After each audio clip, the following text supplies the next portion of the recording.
request the whole. There you go.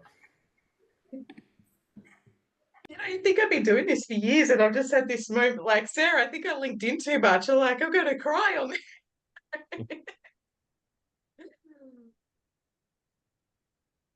Cool, cool. How's everyone going? Fun, ready, we're recording. Anyone got any NLP questions or updates? I know Lucy had a fun story with parts integration on the Facebook page.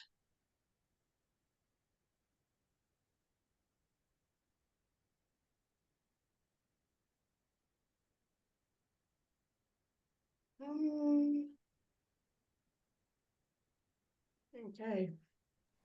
I did stay up till midnight last night doing some of the assessment questions because I couldn't sleep. Is that a way to put you to sleep? Well, I did sleep all night after that, so there you go. I don't know whether it was sheer exhaustion or it was really over my brain. Yeah. How many have you got left, Sarah? Not many, actually. I'm doing pretty good.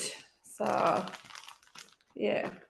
Is there I'd say anyone? probably about, maybe about 10 questions. Yeah, yeah.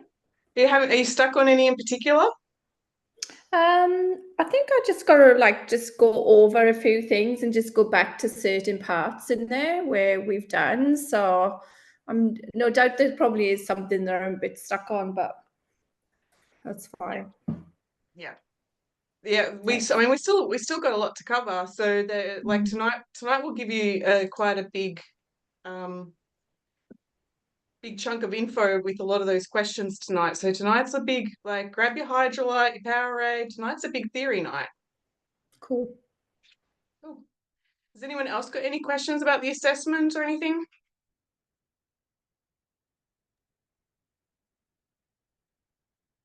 I'm giggling to myself. There's yeah, I'm not going to turn the camera around, but I've got a king parrot just sitting there at my door, like, hello, like, it's quite cute. I have a question. Oh, I heard sorry. your voice, Shell. I thought I heard someone else speaking there though. Yeah, I No? heard a bit. Yeah. Sorry, I think my Zoom lags like a couple of seconds. I had a question about timeline. So I did 3 the other day on my clients in clinic, and like all went well, but I was just trying to think of how this client might have had like went down a different road. So for example, how we're like in the learning position. What if it was an example of where, I don't know, it ended up being like quite a heavy topic and it was like assault or abuse or something.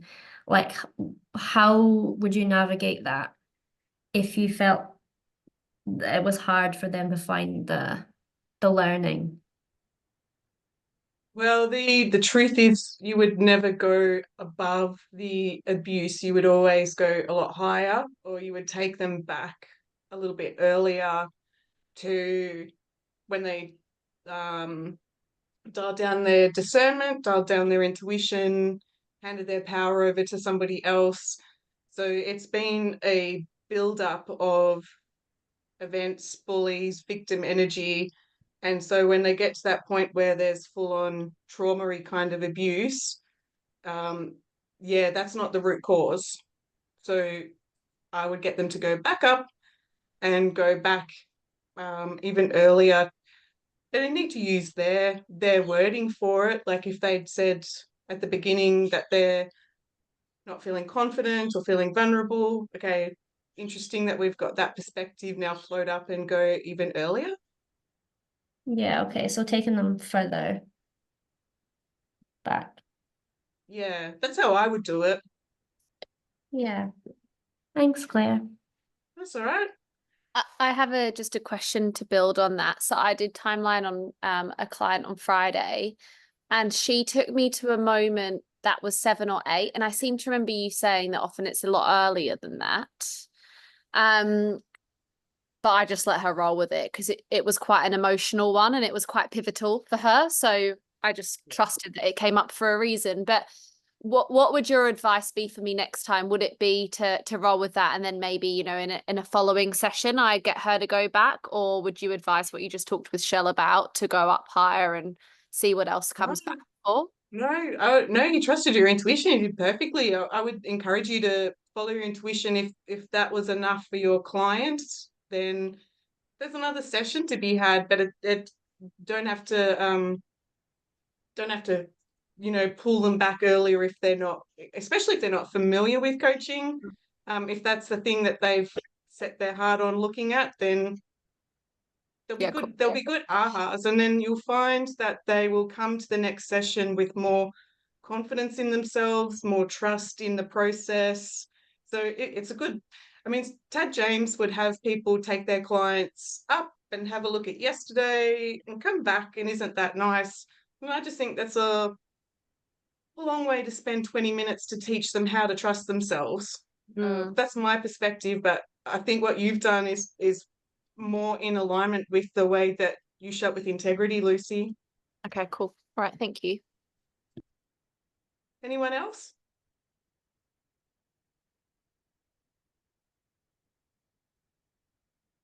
No? I was with you, Shell. I did hear another voice, but I saw your box come up as yellow. Or was that you, Lucy? Okay. Cool. Okay. So getting ready for tonight, I was going down one particular path and then I got detoured, and like what I'm always encouraging, trust your intuition. Team had said, get them up on their feet. Let's dial the energy up before we go into a whole bunch of theory. So what we're going to do is a very quick 5-minute process to get your energy back up, get you focusing, get you feeling good. Who wants to feel good? So as you all kind of get up on your feet, because you have to be on your feet to do this one.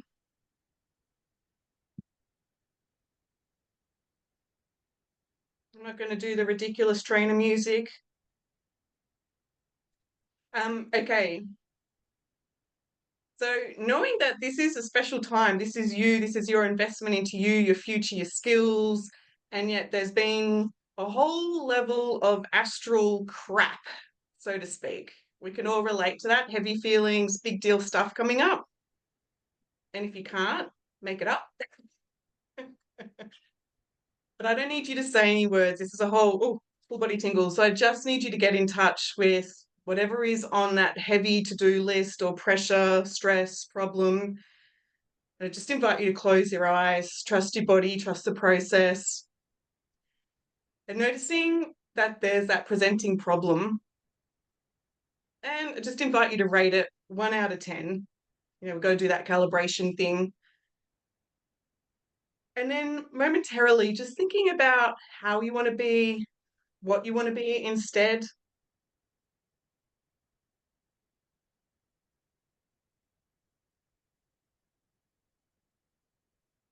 And so I know that when you get in touch with the old problem, or the problem, I should say, when you get in touch with that challenge, the stress, the pressure, the heaviness, it signals your body to have all of those icky, yuck responses to it. What I want you to do, again, trusting your intuition and just touching your body wherever you're feeling that heaviness, wherever it's sitting. It could be your heart space, your head, your tailbone, your legs, your hips. Just trusting the first thing that comes to mind, noticing where your body's holding on to that heaviness. Now, you're all very much well trained in NLP submodalities. I want you to notice that there's a picture in the space in front of you that represents that feeling. Now, I want you to reach out with your hand and almost like trace the outline of that picture so you know how big that stressful, yucky picture is. Awesome. Now, what I want you to do is I want you to notice, is the picture colour or black and white? Is the picture moving or still?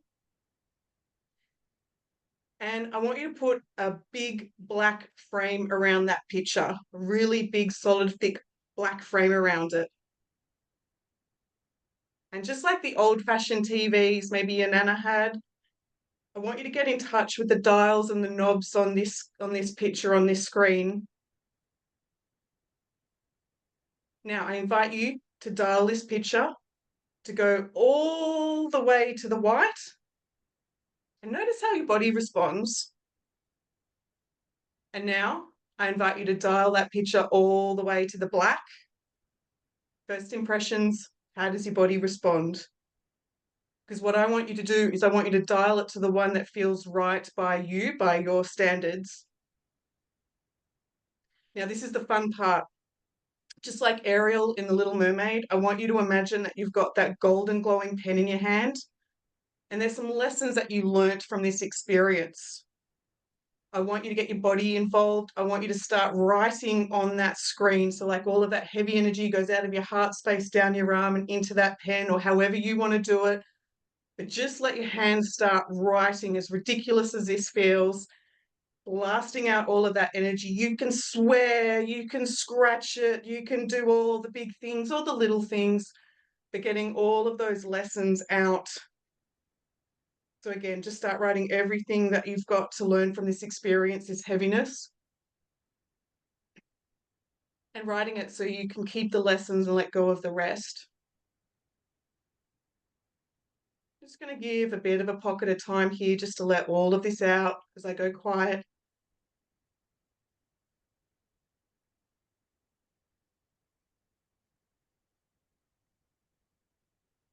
Remembering to breathe.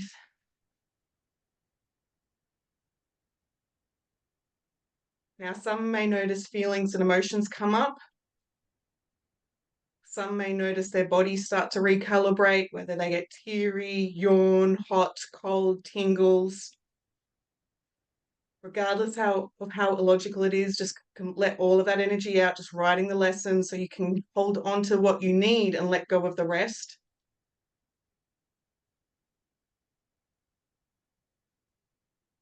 There we go.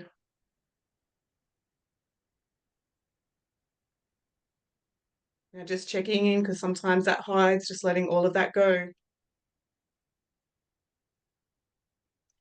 Now, knowing we've got that in place, what I want you to do is grab hold of that picture, that frame, and I want you to shrink it down to the size of a postage stamp, really, really small. And then what I want you to do is to grab that postage stamp, grab that picture, and literally throw it over your head so it goes all the way back in the past. And knowing that you've got your nail gun, your magic wand, but you nail it all the way back in the past. And then what I want you to do is try to bring it back and notice what happens instead. As your nervous system just starts to shed out this old, outdated program. Again, some of you may cough, yawn, feel heat. Everyone does it differently. But just noticing that sense of relief, the ease, more space in your body.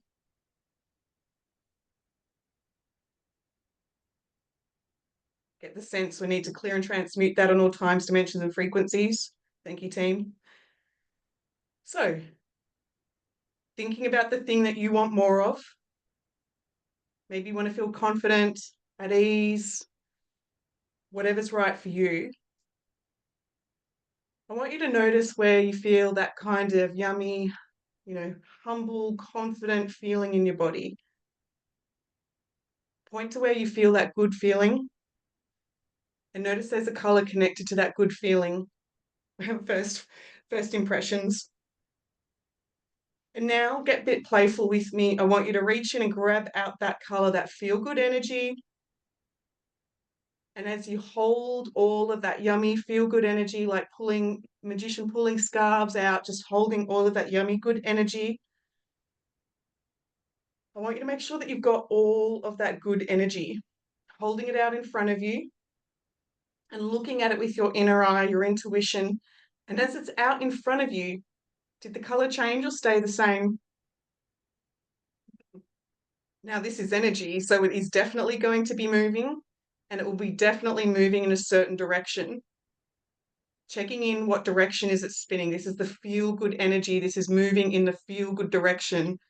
So like a crazy person behind the steering wheel, I want you to grab hold of that energy and I want you to spin it even faster. I want you to spin that energy, spin it, take charge of your body, take charge of your energy, spinning it really, really fast, doubling the spin, doubling the magnitude, doubling the force over and over and over again until it takes on a life of its own. And then I want you to slam it back into your body and just let all of that calibrate, that feel good energy going into every single cell, opening up the neural pathways to that yummy good energy. Feel that color moving all the way through as that program works its way deeper and deeper into your heart, your mind, your body, your soul. And again, any program, any belief, any memory that's not in harmony with this new program can start to just release, wash away,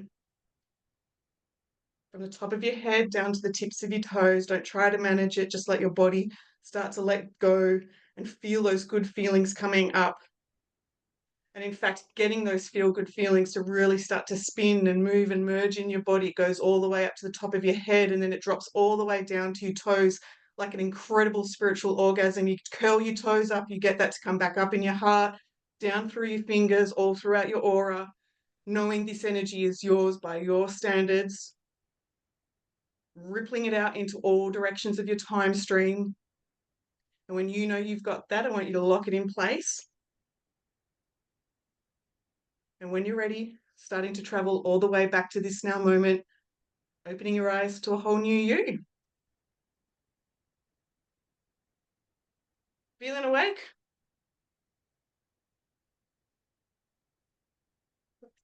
Anyone want to comment?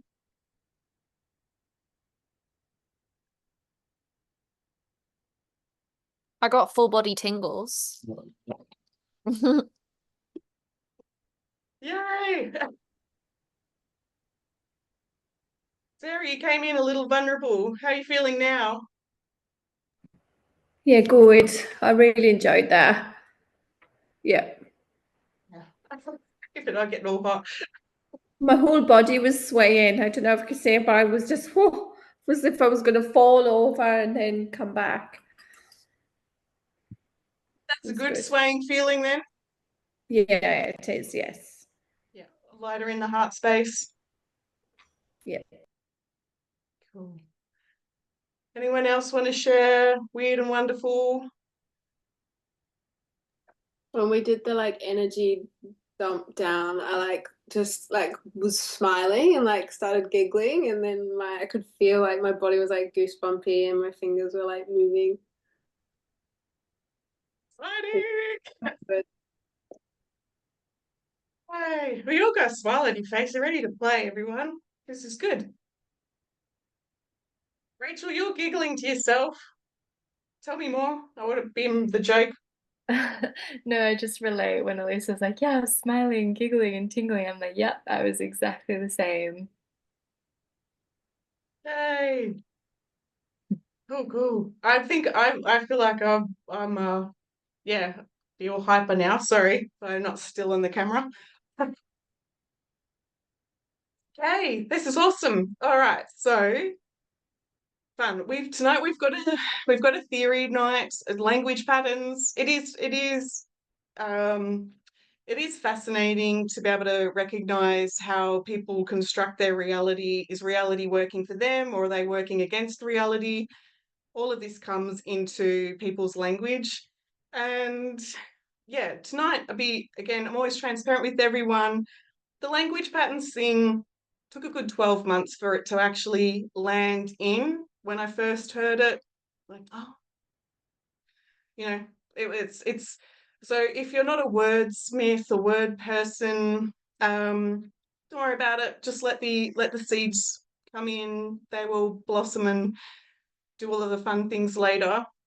So anyone, I don't want to put you on the spot, but anyone kind of relate to that, grammar, verbs, adjectives, you're like, what a brain fart? Or is there anyone here who actually loves that stuff? I think we're definitely the sort of family that like plays the 9-letter word and connections and Wordle and all of those sorts of things. So definitely a fan of that. Glad you spoke up. So we're all going to direct our questions to Rachel. Oh no, that's a bad idea. Thank you, Rachel. We're just having a laugh, but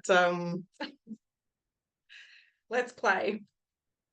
Okay, so we're on page 55 if you want your manual, but in the manual it's like one page, oh, maybe it's 3 pages, but it does contribute a bit to the assessment. Again, pay Sarah for the answers. Is that right, Sarah? Yeah. Okay, here we go. So coaches, we are trained to listen for pieces of information that have been filtered out of somebody's language, out of their experience, to delete, distort, and generalize. So simultaneously as coaching, we also need to have that curiosity dialed up to listen to what the client is focused on. Now, you as a coach, I know I've shared this before, but you're all going to actually delete, distort, and generalize anyway. So it's a bit of a battle, what they're deleting, what you're deleting, but we aim to come together to gain that clarity so people can move forward. I want you to focus on this chunk of the language patterns, on what must be true within this sentence for it to make sense. And I'm going to go into more detail. Now, I'm going to just call on people tonight. This is not going to be just a Claire voice night.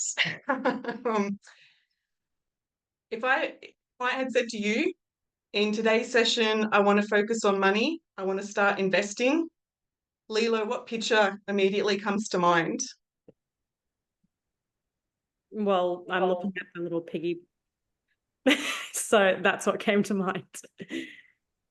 Like the screen, if you imagine being in a client session and they said, I want to focus on money, I want to start investing.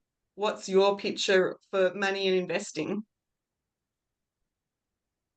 I don't know, sorry. Nothing's coming to mind. Let me check it in then. So if you think about, I've got to push the stop share. If you think about, has there ever been a time where you've had a client who said, okay, I'm thinking about money, like investing money into my wedding? And even just that statement, Lilo, is there a picture that comes to mind for you about money and investing?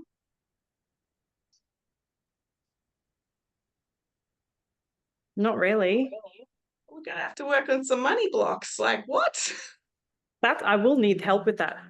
Agree. Yeah. Because if you don't have a picture, what do you? I don't have a picture in my head, no. Okay.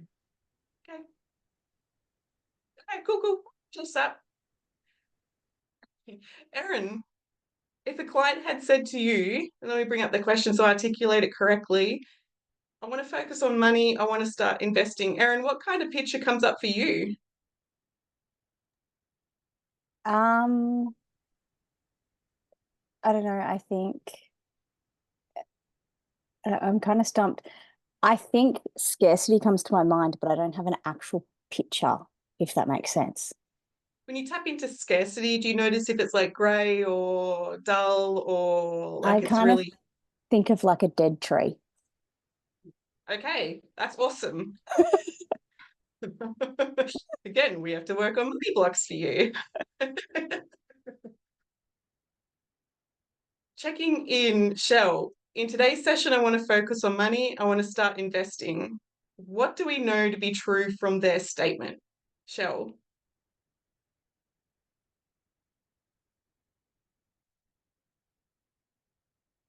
Oh, we can't hear you. Sorry, I had to leave the room and go because I was bawling my eyes out. I'm still just coming back down. What did you ask me? Do you want me to put? You can listen in. You want to just? No, I'm fine. It's okay. I just needed a minute. What did you ask me, Claire? Yeah, so if you heard this statement from a client, in today's session, I want to focus on money, I want to start investing. From this simple statement, what do you know to be true from their statement?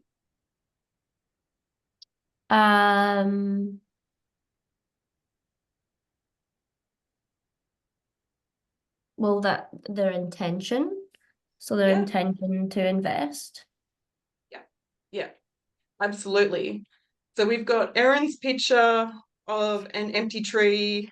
We've got Shell's picked up on like their intention. So obviously we want to maybe have a healthy money tree, but these are all the things that we're coming up as coaches with. We're making assumptions. We've got pictures going on. If you're hanging out with Lilo, there's words or something different about money, which is interesting. But at the moment, we don't actually have a very clear picture on what is the problem, what do we need to focus on, what does investing look like, all the things. So a lot of people in just day-to-day conversation will have responses to just that one sentence, and they're already making up ideas in their mind about what that is.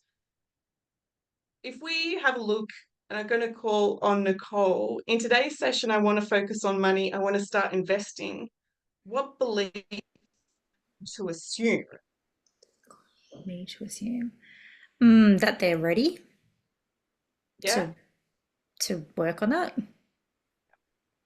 Anything else? That they have money to invest. What was that? Sorry.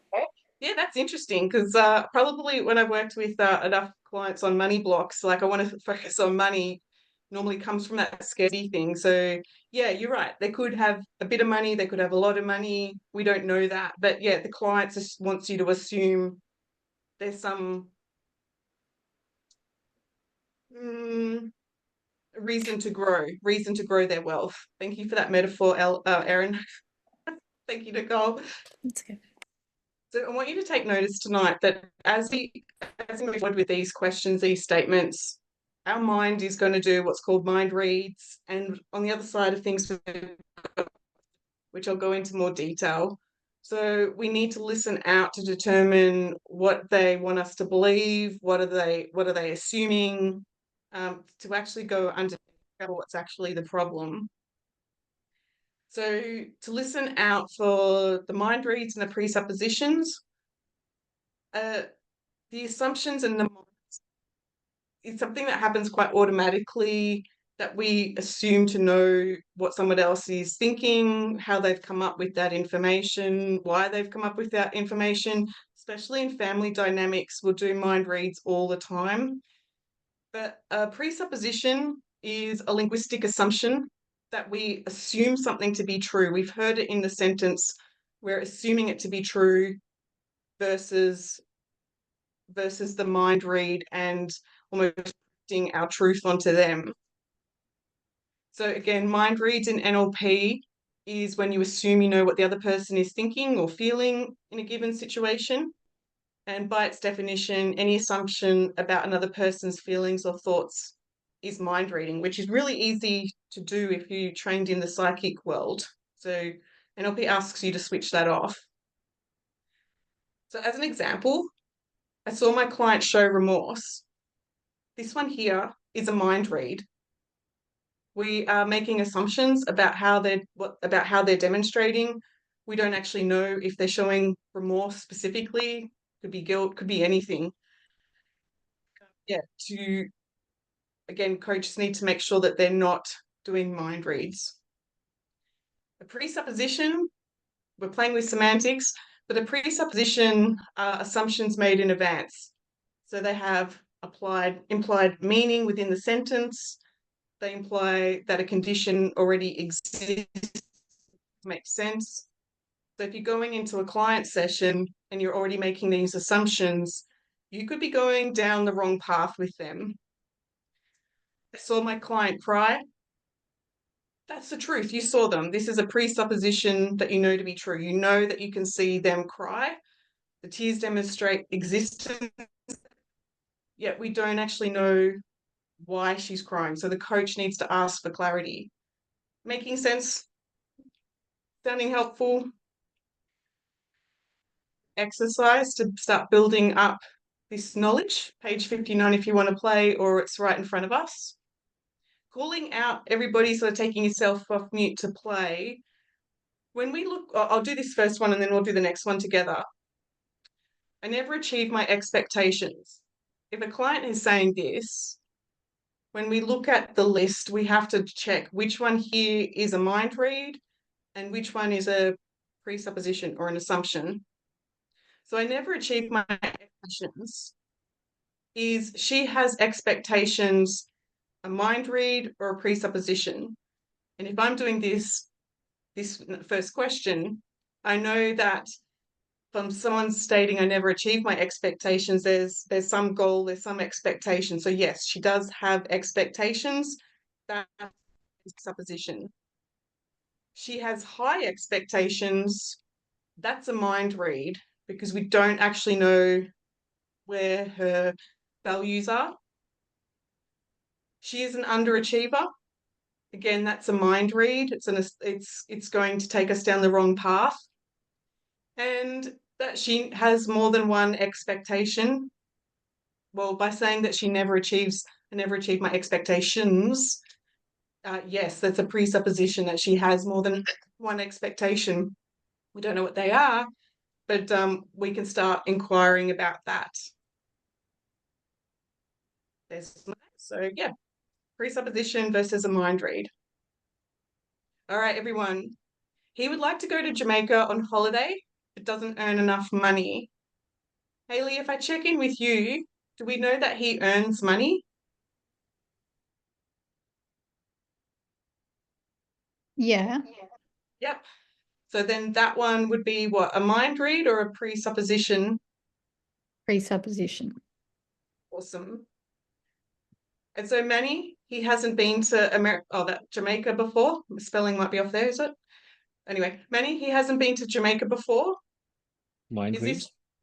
Yep. He would like to go to Jamaica, but doesn't. He would like to go to Jamaica on holiday, but doesn't earn enough money. That's 100%. That's a mind read. I caught up with myself then. Okay. So Lucy, he has holidays. Is that a mind read or a presupposition? A mind read. Perfect. And then Courtney, he isn't in Jamaica. A mind read or presupposition? A presupposition. Yep. Woohoo! Gold star for everybody. We'll get through this quickly. Right. They knew that if they parked their car on the corner, it would be towed. Do we know it to be true they have a car? Yeah. Yep. So that's a presupposition. Yeah. Ray, they could read the parking sign. Mind read or presupposition?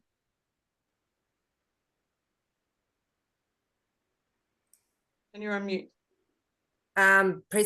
Presupposition. Yep. We're doing well. We're getting through this quickly. Can I question that? Yeah, Yep, I do. Me too. Is it because we've made an assumption that it was the parking sign that told them that they'd be towed? Yeah, rather than, exactly. like common sense, or like I don't know, like I'm just making it up. Just a challenge. No. I can get it. I can definitely get these wrong because I look at these too much. Like, oh, go back and forth. So yeah, they knew that if they parked their car on the corner, it would be towed. Parking sign. It's easy. Yeah. I don't know. Like I feel like it could be both. It's just I was more of a question. Yeah. Yep. So we could put it as a mind read. Then we go to the next one. Then they parked on the corner. So they knew that if they parked their car in the corner, it would be towed. They parked the car in the corner. Anyone want to give that one a go? Mind read. Well, again, that could be both, couldn't it? Depending Yeah, I on know. is it a past tense statement that they knew?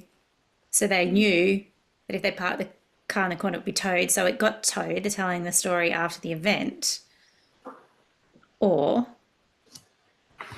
Yeah. they haven't parked there yet because they knew it.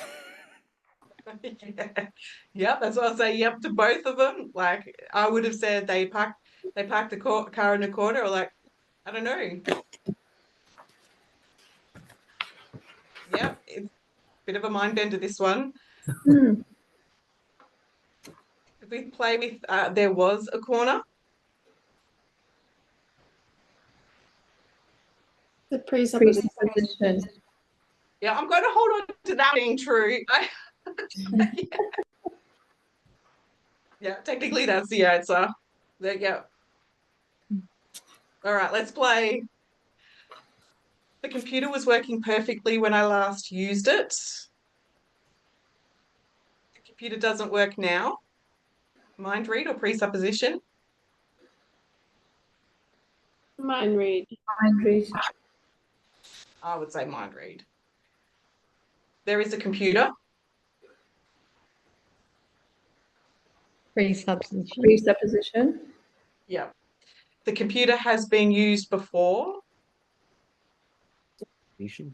Mind read. Presupposition. Presupposition. Yeah, that's one I would go with.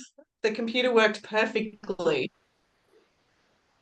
Mind reading. Well, when they last.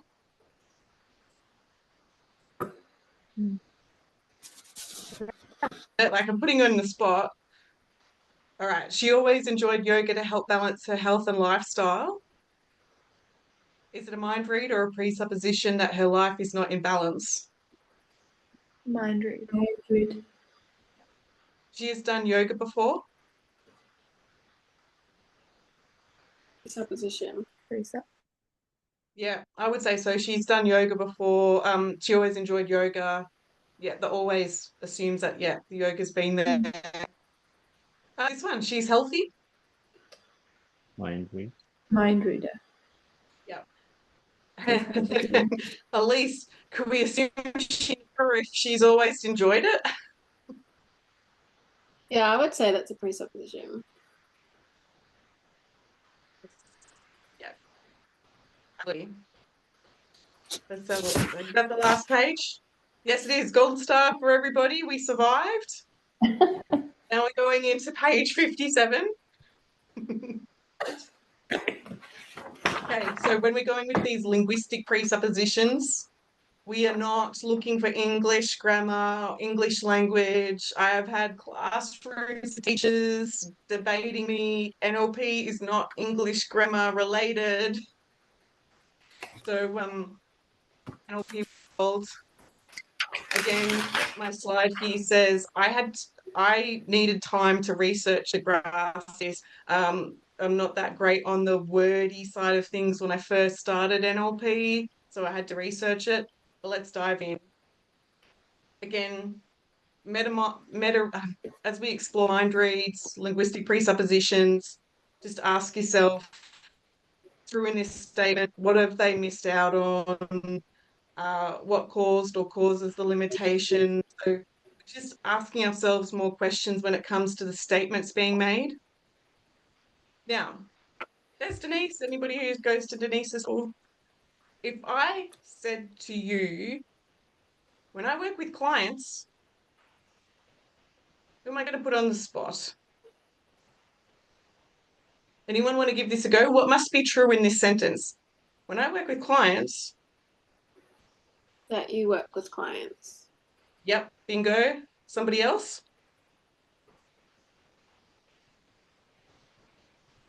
That you have clients? Yeah, that you have clients. I was about to say that. Yep. It's interesting, right? Because our mind is starting to take us to other clients, animals, or like there's a lot more questions here. But in this statement, we know that I work with clients. It infers I work. It says that I have clients. It can also suggest that there was an agreement to work together. It suggests that I have a business for some time. It doesn't tell you how long. It presupposes people say yes to working with me. And yeah, it presupposes I work with people. Maybe not. Maybe that's a mind read. But there's a list of things that are presupposed and accepted just from those few words. So this goes back to the piece that you highlighted last week, Elise, when you had a client about their visa and they can't control the outcome. And Lucy and other people were suggesting, well, is it true you can't control the outcome? What is the attachment here? And there's a whole lot of different presuppositions that need to be challenged in order to loosen that client's model of the world. Is this sort of starting to make sense at why we're going down this path? Yep.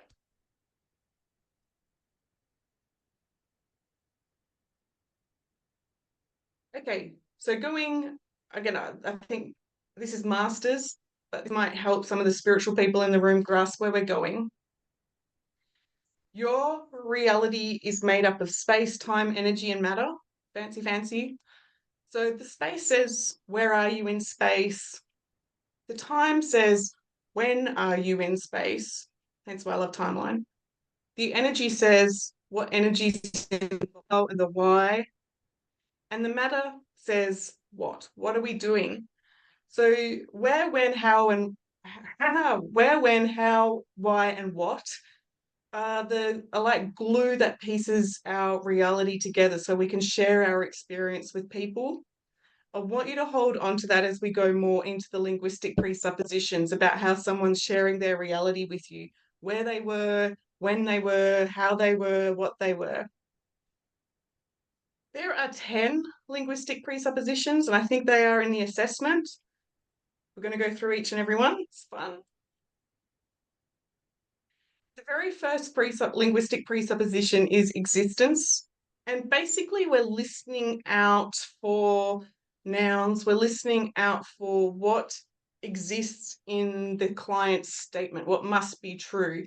And I'll pivot and go to a different example.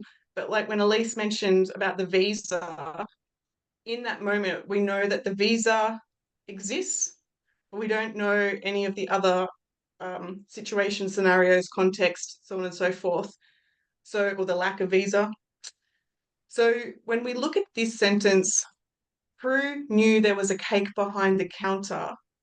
Somebody yell out to me, what must be true in this sentence? And that's all we know. Prue knew there was a cake behind the counter. When we think about it, what do we know to be true in this sentence? There's a counter. And a Bingo. Okay. Yep. Awesome.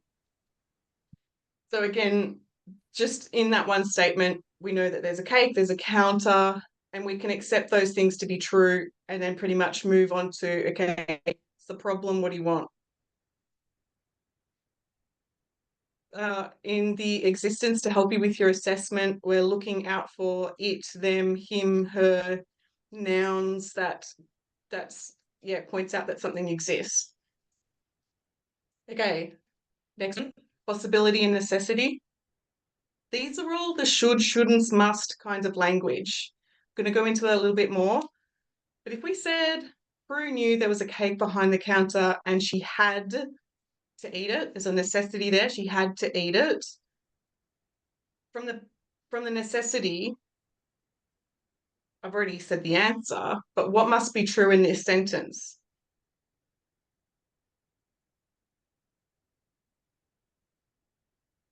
This one is really simple. All from looking at possibility and necessity, she had to eat it. So what must be true is that she had to eat it according to Prue's rules or whatever her name is. This is her assumption that there was no choice but to eat the cake. Is that kind of making sense? Like we're listening out for how they by the necessity. So in the client's language, Can I ask a question on this? I don't know if Sure. I'm taking it too seriously, so just tell me to shut up if I am. I remember when we listened to those podcasts in the first, Rick's podcasts, and he talked about how important like emphasis and tone is. So with that example of she knew she had to eat the cake, like there's a couple of ways that could be presented, right? One, tonally could be like, I knew I had to eat the cake, and like that's so not true. They know that they shouldn't eat the cake and they know they don't have to, but they were like, basically it was so delicious, so I went for it. Versus someone that is, maybe like controls their eating and has a really strong belief system in some sort of way and felt forced in that moment. So she knew she had to eat the cake. Like, so I guess like how do you, are we just learning this just for the sake, like for the framework? So should I just shut up? Yeah, exactly where your mind is going. If I had said to you that I have to see my dad on Father's Day, where is your coaching mindset going with that question? Well, it feels like you don't want to. Well, there could be that. Could be that I don't want to see my stepmother, but if I said, yeah, I have to see Dad for Father's Day or for his birthday, I can't remember what I said then. The coach Oh, I may start. question the have. Yeah, exactly. The coach needs to now question the necessity in Right, it. Is okay, I there see. choice, or are you obligated, or are you feeling guilty, or like what the heck's going on here? And if you weren't on that restricted diet, what difference would that make? How is being over controlling on your diet helping you? So it just gives you the window to go, Right, okay. I think it's interesting. because we asked, do we know what's true? That's maybe what spun me. But you're Yeah. meaning true in their eyes rather than actual fact. Yeah. Yeah. Yeah, this one is I mean, these slides, Lucy, took me like 2 weeks. I remember like pulling my hair out, trying to help my students get the point of like, what is this gibberish? But how do I illustrate it? So yeah, play with Okay. the flexibility Yeah, on cool. it. No, I just want to make sure I'm understanding. Thank you. Thanks. I think you'll get, I think, so what's coming up, I think people will enjoy this piece. So the should, shouldn't, all of that does indicate the amount of energy, how controlling they are versus going with the flow based on the rules that they're living by. So if we very quickly go off track for a little bit, go Claire's side step. So just make sure I can see you all on the screen. If I have to help mum, there's an obligation in my language. So there's no choice. And coaching is a lot about giving a client choice and freedom, coming back to their own autonomy. Play with this. So in your own mind, say this to yourself, that I should take off work on Monday. So notice how your body responds compared to I can take off work on Monday. I must take off work on Monday. It's just one little word, and yet it creates such a different response to bring up either more options or less options. So if the client is saying, let's play for one more go to illustrate this. Think of something that you believe you can't do. I've used the example like I can't quadruple my income. Don't like that one. I feel nauseous even saying that. If we add on the yet, can't quadruple my income yet. Do you notice how your body's responding from that one little word? We're opening the door of possibility instead of shutting out the options. So we're opening the doors just one step at a time, even with that linguistics pattern. And again, what would happen if you could quadruple your income? What will happen when you do your income? And yet a few minutes ago, I can't absolutely shut down that realm of possibility. So when we're talking about manifesting, coaching, creating the life that you want, you need to be really particularly aware of your language. Is this sort of bringing up some ahas, people noticing in their own language where they're shutting the door on options? Yeah. Anyone kind of noticing this in family where you should and you must, and now like there's a hot rash of panic of, oh my gosh, I need coaching? So as an NLP practitioner, you can utilize your language to presuppose useful things for your client to accept. They don't even know it. It's conversational belief change. They don't even notice that you're doing it. And so therefore, conversationally, you can start to enhance their experience to accelerate their results just by playing with the wording. Again, we're still in the green zone of possibility and necessity. Make sure when you're working with a client that you know that the brain doesn't do nots. So don't picture a blue elephant. We've pretty much all heard this one. It can't not. You have to bring up the blue elephant to then disregard it. So you're going and you're just adding to your client's problems if you're doing that. this one here, anyone who's working with children, the child is naturally in a trance-like state. So when you say, don't spill the milk, don't run, you're automatically putting a picture in their head of what it looks like to have spilt milk. That's exactly what the mind is doing. And then what they will do is they will actually, it happens very quickly, but they'll actually create that picture. So as the grown-up, don't spill the milk versus hold the glass carefully. They're listening to what you want them to do. Now, I nearly did that at the beginning of the night, like, I forgot where the record button is and got myself in a bed. I need to remember where the record button is. Just a moment where I could have lost my confidence and then just went to curiosity instead. Making sense? Who knows this one? This one, don't go shopping with me. This drives me nuts. I need some collapsing of anchors. Don't forget your bags. For a supermarket who wants money in their account, what are they telling you? They think you're an idiot. That's what they're telling you. Well, I'm a mind reading that. But they pay billions of dollars to do marketing. They know what they're doing with this one. Anyone else feeling their blood boil? You going to join me, or is it just me? Yeah, thank you. I They have could have a 1,000 good bags. intention because that's using loss aversion, which tells us that people avoid loss rather than gain. So you could argue they might not know if we wanted to mind read positively. Oh, if you want optimistic coaching, go to Lucy. They could be playing on the loss, but the fact they're putting the word in forget is an embedded command. So it's an interesting multi-million-dollar game they're playing with that one. So funny that you mentioned that because I always forget my bags. And the other day I said to my husband, I just did a quick calculation in my head and I was like, do you know how much money they're going to be making every day out of those bags that they sell? Like enormous. So Yeah. I'm clear on that. I think they got me with that sign, maybe. I don't know. Yeah. Mm. I'll when class finishes, I'll go up and make a little poster and stick it on and put it on effect. No, I won't, but like I do mischievous stuff like that. Remember your bags.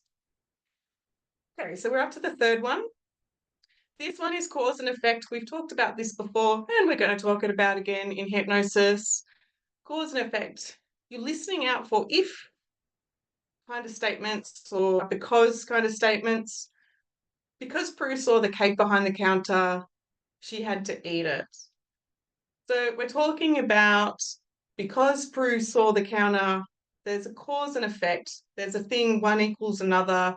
So just by seeing it in their eyes, especially as a 3-year-old, means like there's no other choice. Like Prue saw the cake, so she had to eat it. What must be true in that statement if I haven't already said it?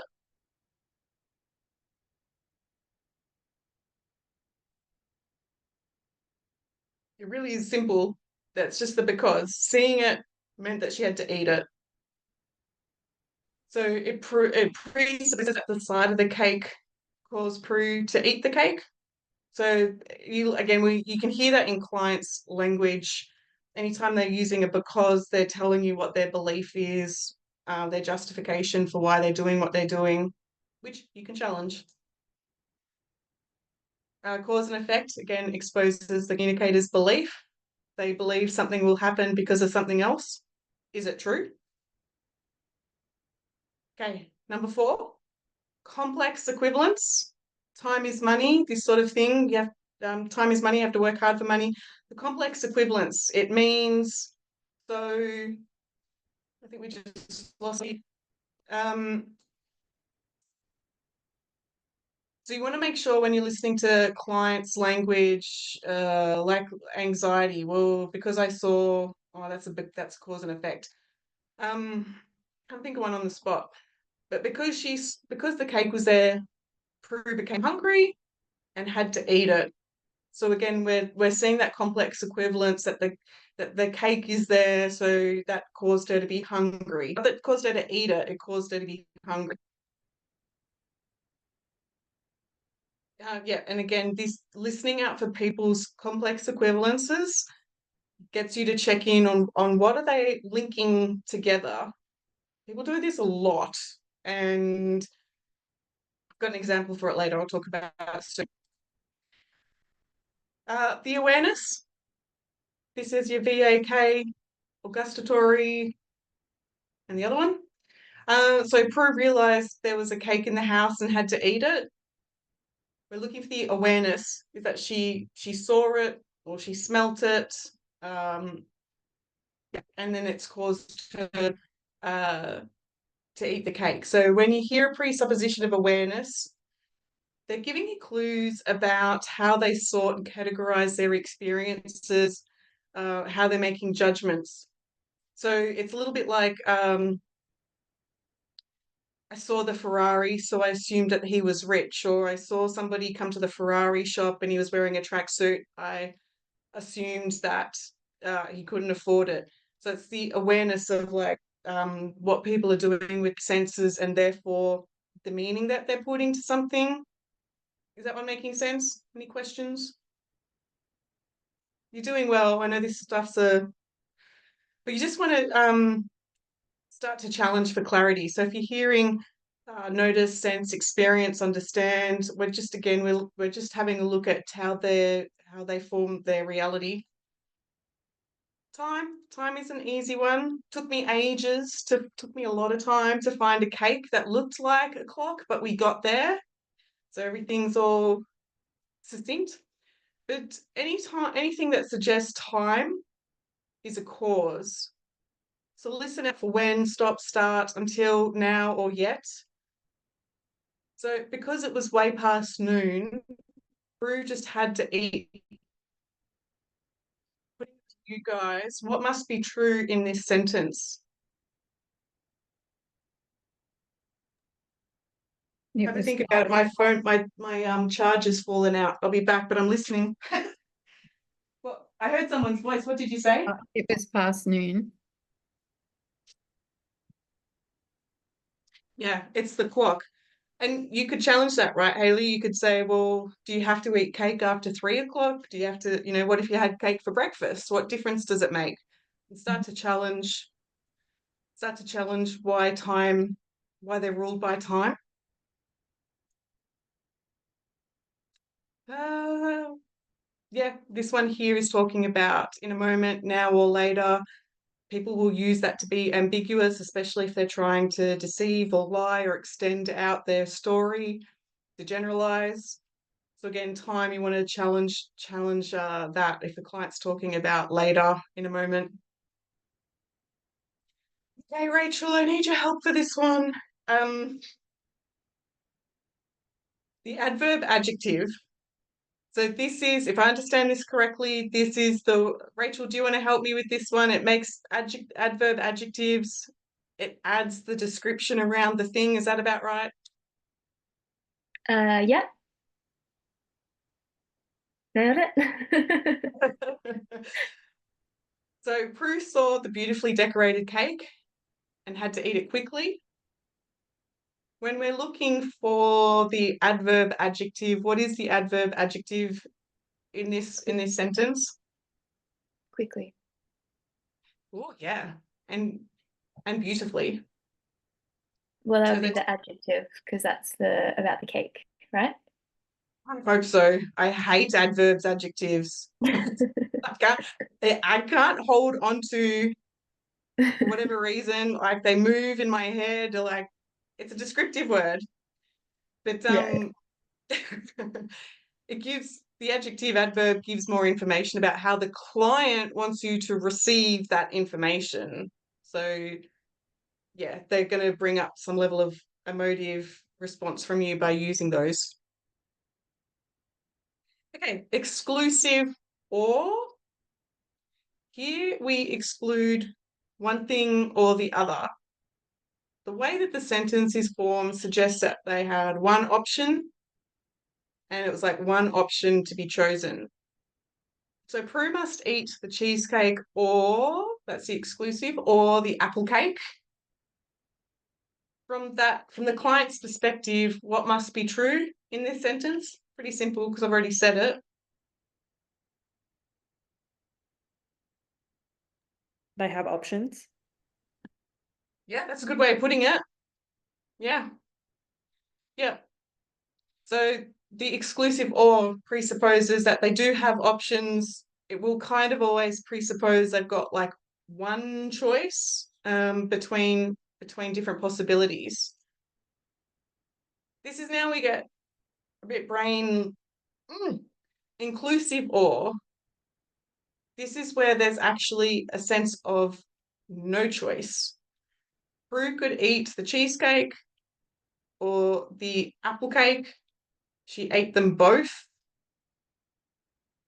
I'm not even going to ask you that question. I'm going to go to the next slide. This pattern, Prue could eat the cheesecake or the apple cake. She ate them both. This is a double bind. This is where a hypnotherapist will use double binds, especially when we get to the hypnosis component. I don't know if you're going to go into trance now or in a while, and whether you would like to go into a deep trance or a light trance. Trance is the only option, and you're either going to do it now or you're going to do it in a moment. But it gives the client a level of feeling like they are in control, that they have choice. But the way that these statements are made, it actually excludes choice. So this is really no different than buying a car. Are you going to sign for it now or later? Will you pay cash or will you pay check? It's an old-fashioned one. Can you get a sense there where there's a double bind that seems to give you choice when really they're kind of narrowing you down to what they want? Happens a lot in marketing, happens a lot in sales. This one interesting, guys? Yeah. This one we could take one step further. A lot of the time, a car salesman person, if you've got your back to their seat, it indicates that you're not involved in the sale. They hand you a pen, they hand you the contract, they hand anything, cup of water, anything to get your back off the seat. So you're now engaged, you're now more in the double bind. Because people who are sort of laid back, they're like, they're out of the game. And so there's all sorts of different tricks to the trade that will get you to move to the other person's benefit. I mean, you've said yes to the car, you want the car. Do you want the car from this shop or do you want it from that shop? They'll do what they can to get you psychologically prepared to buy. Anyone else sort of fascinated by this or is like, who cares, I'm buying the car anyway? All right, we're all going crystal shopping and car shopping together. Let's go rack up the bill. Okay, the last one. Can I just share something about that? Yeah, please. It's interesting because when I was hairdressing, we were always like, we were not allowed to ask people if they wanted to rebook. So it was always, we had to say, okay, so are we rebooking in 6 or 8 weeks? Yeah. How did you feel about that? I didn't like it at first, but then it was just habit. And, you could see that it actually worked and nobody would say no. They would pick one or the other and then they would book in. Yeah. Somebody who, I'm definitely one of those people, I hate going to a hairdresser. If the hairdresser says we're booking in 6 weeks, like, okay, you've done the maths, you've worked it out. Thank you for working it out. I'll book it and then I can also see that like, no, I actually didn't like what you did. I don't want to come back, but now I don't know how to say no. So it works both works both ways. Yeah, it's fascinating. What, are you doing that too, Manny, with your massages? Is that what you're saying? Not really now. I did it in corporate. Like when I was in collections, I didn't give them choice, like when they can pay. I was like, how are you making the payment today? Like, and they will make the payment today. And then I'll just take the funds out of their account. Or I will just make a payment arrangement. Like I can do a payment arrangement right now for you. Like it's done. Yeah. Even if the payment is not coming out today, I will just fix the date. Payment will come out on this date. Did that go a long way, like with your KPIs and all of that? Yeah, there were KPIs that how many payments you take in a day or how many arrangements you make in a day and how many of them will succeed. So there were KPIs on that. Yeah, it makes sense if you've got level of agreement and integrity in all the things, and like it makes sense. If you're a narcissist pig, they know this. They know about double binds, and yeah, they'll use this sort of stuff to confuse you and to get you trapped into thinking you've got this. It's fascinating if you want to check out double binds. It'll take you down a whole rabbit hole. I love those moments. That yeah, if somebody with clients with trauma, get invested in how they use double binds. It's fascinating. Nowadays, I just use my intuition. That's all. Yeah, I know, right? And so then that dictates Manny, the level of consciousness. Instead of in masters dynamics, we would call that level 5. There's a lot of corporate win, perceived to win-win, but the other person wins more, and that's what they're doing. And then when you start to raise consciousness up to level 6, up to level 7, this is where you don't tolerate that stuff, and in fact, it gives you burnout. And so you from a different kind of place. You also know that when you can pick it when people are doing that to you, you're like, no. Yeah. Does that make sense to you, Manny? Yeah. Yeah. So yeah, part of your spiritual awakening, like it's really good signs that you're moving up that scale of that high level of consciousness. Thank you. Anyone else want to share before I move on? Okay, we've got ordinal, which is the last one.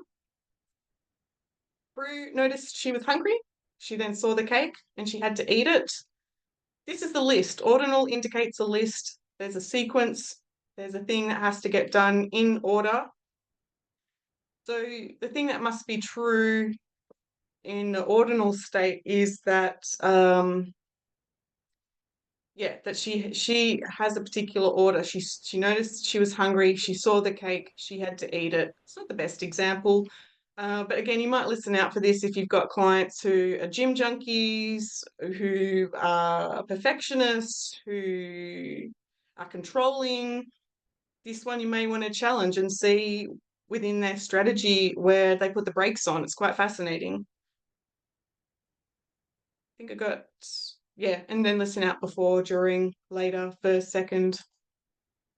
My silly one, I knew it was Tuesday, so I had to get dressed and then ready for NLP. So I've got a sequence and order. Some of the sequence things can be healthy, but yeah, if you're working with somebody who's got depression and they've got a whole order of how they do depression, gives you clues on challenging it. Okay, everybody, gather your strength. We're going to quickly do the exercise together. Page 58, if you want to play, you have to play. I have to tick a box to say you play in class. So the first one here is complete ignorance of the account system causes me no end of irritation.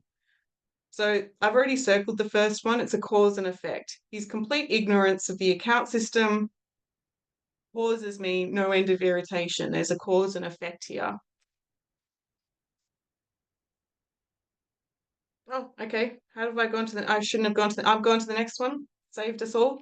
First you'll learn, then you'll practice, then you'll apply the learnings and enjoy the outcome. So we can see that there's a sequence: first, next, and then later. It's an ordinal here in their statement. Again, this is all part of the assessment. If we go to the next one, number 3, next time you speak to him, it will be easier. Which linguistic presupposition is this one? Time. Possibility? Yeah, it could. The first one, I would definitely say it's time. Yep. Let's go. because there's a presupposing that there's a time coming up next time you speak to him. I see you're getting this. Awareness. Yeah.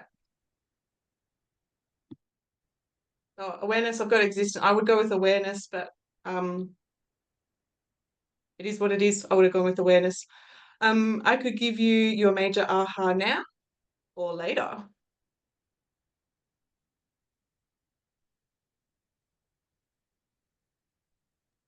Is it inclusive? Inclusive or Yeah, yep. It's one of those or ones. Yep, or inclusive. I could give you your aha now, or you'll not get it at all. exclusive or. It was 7 o'clock. I just had to go. I couldn't wait any longer.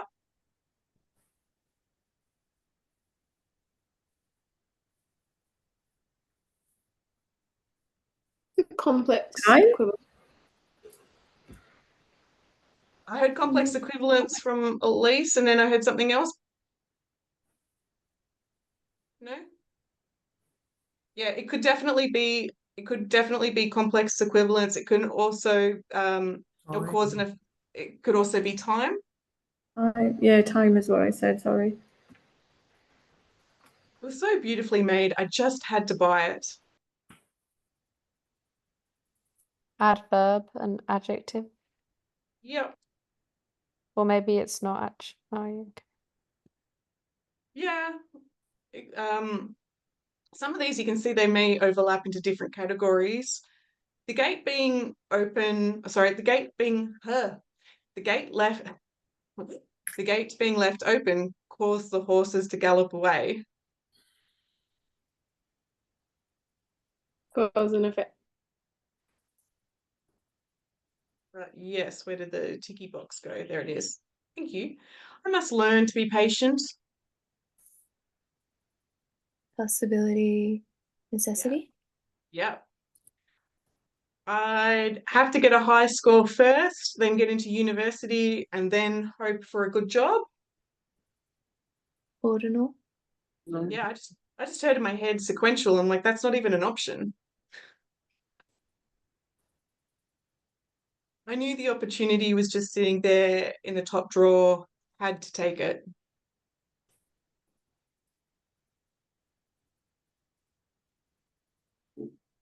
Complex equivalence. Could be complex equivalence. It could also be possibility. Could be both, yeah, because I had to take, it's a, there's no option, I must take it. But yeah, the opportunity was there, I had to take it. Could be complex. Oh, okay. Please let that be the last bit there on page 55. I mean that with love and respect. It's just like, it's a bit of a mind putting all of the pieces together. Okay, so just giving you a bit of a client case on how this is useful. Life is hard. Nothing is working out for me. We've got a complex equivalence here. So one thing means or equals another. Life is hard. Nothing's working for me. In a Claire coaching session, I'm actually going to split the two. They're two different categories. Life is hard. And nothing works out for me. That's a different problem. So we've got two different problems here that require two different solutions. So just pointing this out as practitioners, it can be easy to get caught up in people's fruit salad and think it's a whole meal, and it's like actually not. The pineapple is not the kiwi. My metaphor work? So for me, with the type of clients that I work with, life is hard. I may question what's causing it to be hard. Is there a time when life is easy? That first sip of your coffee in the morning, and really breaking it down. Again, from my coaching, profiling this person, I can assume they are a recovering people pleaser. This is what I know about my clients. So their strategy is often to meet everyone else's expectations before they put their needs first. So life is hard in my world, can sometimes translate to meeting everybody else's expectations is hard. So life is hard. Like, what makes it hard? We're doing a whole lot of shooting, all the things. So that one statement, life is hard, is going to give me a clue on which pathway we're going to take our coaching. Any questions or making sense, or all of that word fruit salad again? It's like, okay, it's actually useful. Yeah. Thank you, Erin. Then the other piece was nothing works out for me. They've deleted what is working. They've generalized what's not working. They're now at effect, and they need the coach to get them to help get them back to being at cause. Nothing? Is this really true? How do you know when something works easily for you? This was coming up in a coaching session today with somebody, like, I need closure. And it's like, how do you know when you've got closure? Like, what is it? Because your definition of closure is going to be different to my closure. So I'm not going to mind read. And then I heard a different client yesterday, like, I think they swore, everybody's shitting me to tears, Claire. And I'm like, everybody? Like, am I shitting you to tears? So you can really break down their language and start to question, just to get that pocket so they're not globalizing and making their problems huge. I think that's the last one there. Okay. I can't find the stop button to stop share. There it is, underneath Manny's face. Any questions on client cases, how to use it? So Claire, with these linguistic presuppositions, so it's just about practicing noticing when they appear in language so that you know what question to ask. Yeah, just to be able to challenge, just to pick Yeah. up on what you can challenge in their language. Yeah. Is there an example coming to mind for you?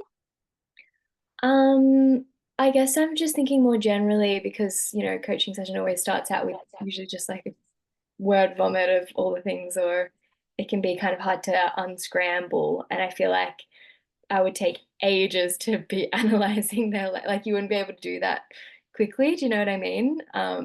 So I guess knowing the purpose of what you're looking out for, and then what questions kind of you can just start using to unscramble, and even just breaking it down like you just did then with like, okay, here's one problem, here's the next problem.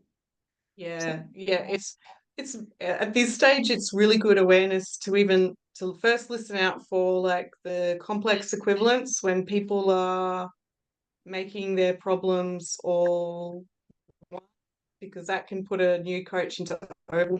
Like, actually, Claire gave me permission to break this up. And I always think of like the IKEA square furniture. This one goes over here, shoes go over here, go over here. Like, I'm not going to get overwhelmed, allow myself to get overwhelmed and make assumptions that I should fix both all at once. Like, no, actually, these are two different problems.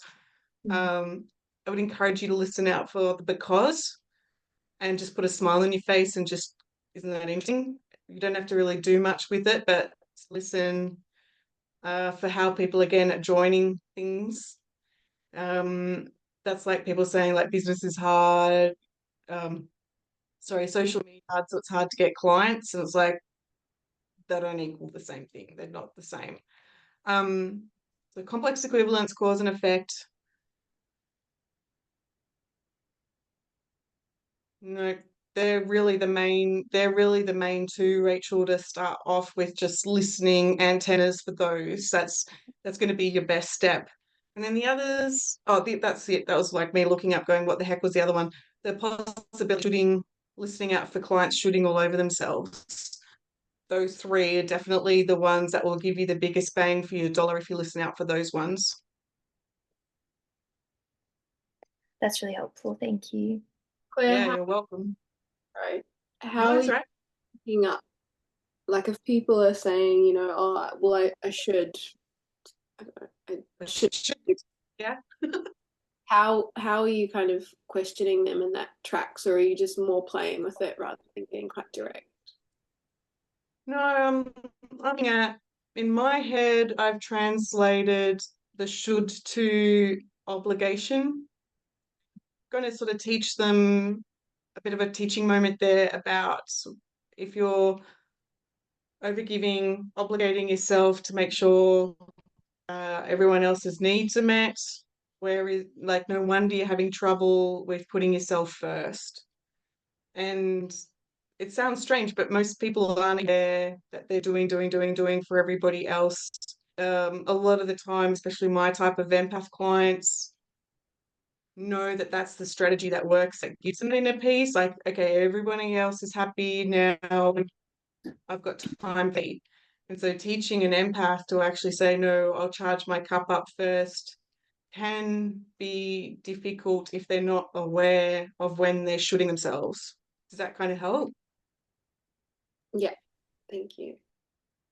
And so some of those a big part of the problem is 80% of the problem is when they recognize their patterns, like, oh, there it is, because I should've.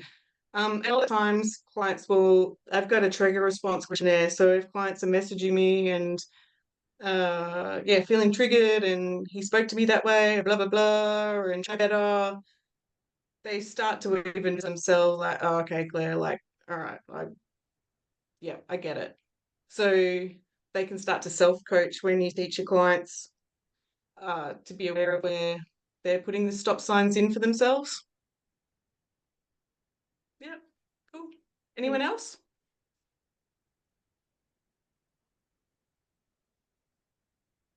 Right. Well, what we'll do now is we will have a 10-ish minute break, 8:05-ish, and we're going to go to the Swish after this one. So this is another full body, having fun, way to finish up the evening. So I'll see you at 8:05-ish.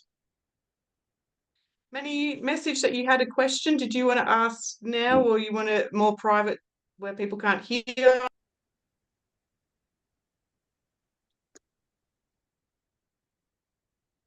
Okay, we're back. We're going to go into the Swish. We can get as playful with this, or we could take it really seriously. Let's see. Page 92, if you want your book open.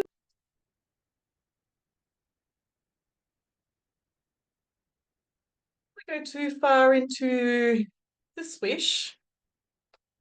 Just want you to imagine, just momentarily, floating into the future, a year or two. Your life is absolutely perfect. Have what you want. You feel the way you want. You being the way that you want. Getting in touch with that future version of you. And thinking about all of the success that you're creating. I actually want you to notice, what are the old habits that you're currently doing that your future self does not do? This isn't a quantum jump, we're not doing that, but I want you to think about that future you. Is she or he biting their nails? Are they overeating? Are they habitually smoking, vaping, mindlessly scrolling? When you have a look at that future you that you want to be able to create and move into and do all of the fancy stuff, getting into the alignment of that best you will require you in this now moment to let go of some of those limitations, some of those things that you don't want to be doing. So that's where the Swish is really an interesting process to do. This one is about creating compelling behavior. This isn't about resolving issues of the past. So this is a different way to use NLP. So it's specifically for behaviors and minor states, that are linked to a trigger. So that there's some sort of a trigger, oh, I'm feeling alone, I'm going to go have a cigarette.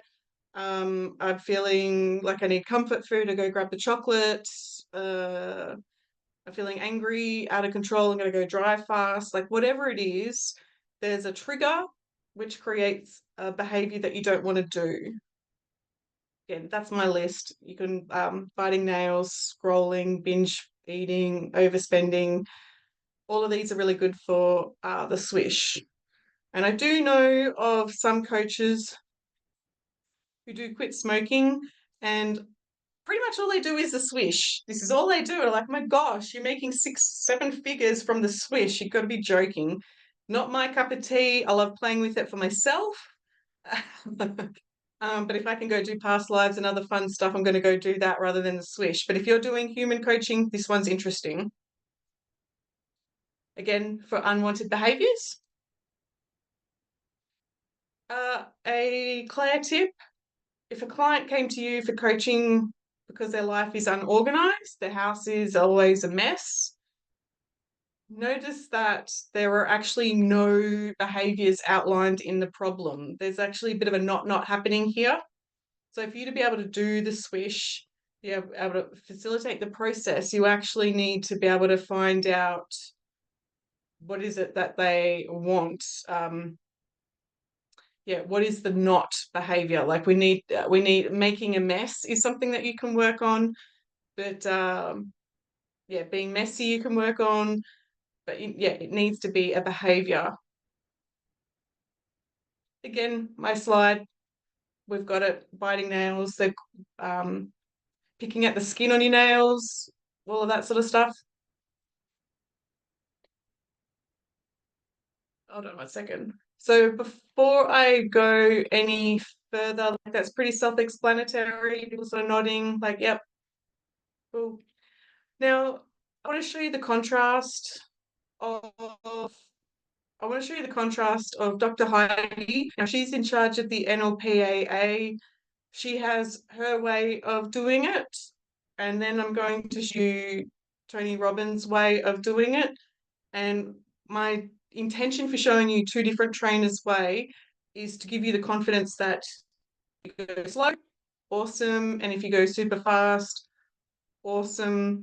But yeah, let's play with this. So I'm going to press play on Dr. Heidi and give me the thumbs up that you can hear this one. Today, did we hear that one? Thank you, everyone. I'd like to demonstrate the swish pattern for you.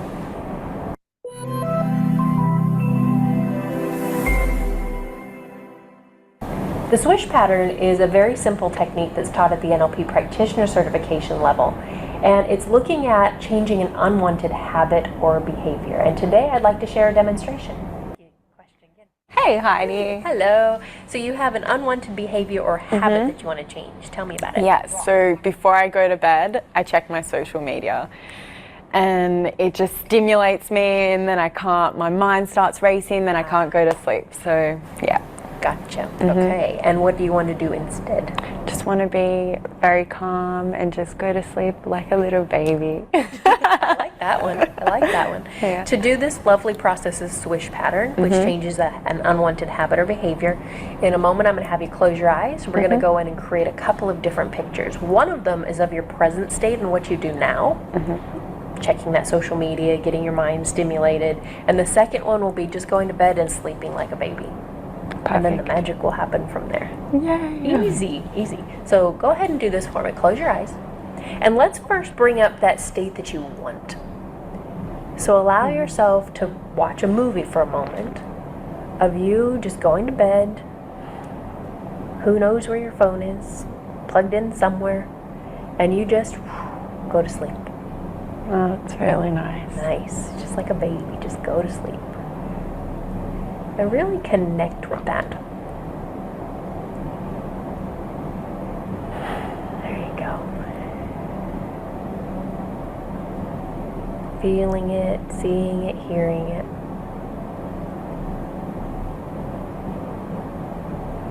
And even dial it up or down a little bit so that the energy levels are just right for you to just, head hits the pillow and you just drift to sleep.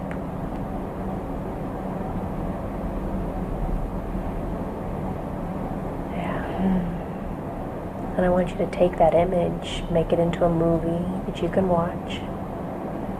And then I want you to shrink it down so it's just a small little dot in one of the lower corners of your mind. Okay, go ahead and open your eyes. Which corner did you put it into? This one here. All right. This time when you close your eyes, I want you to imagine that you're going to bed, but this time you're doing the social media thing. Okay. So go ahead and close your eyes and take yourself there. and really let yourself experience that. Checking the social media, your brain's being stimulated, you know it's time for bed, but now you're awake. Yeah. Just see that one as you see it in your mind, feel whatever you feel from it, experience that. At the same time, I want you to notice that you've got that little dot in this corner over here in your mind. Can you see that? Yeah. Yeah. In a minute, we're going to take that picture that's in that dot, of you just falling asleep, and I'm going to say the word swish. And as I do, you're just going to explode that picture right up over the top of this one, and then we're going to shrink it right back. So it'll go as quick as ready. 1, 2, 3, swish. And bring it back into the corner. And each time it explodes into full view, you'll just shrink it back down. And we'll do this a number of times in a row. Swish. Bring it back down. Swish. Back down. I can even see your body moving. Swish. Swish. Swish. Back down. Swish. Back down. A little bit quicker to bring it back down. Yeah, it's getting harder. Good. Swish. Swish. One more. Swish. Can you get that old picture back? No. Go ahead and open your eyes.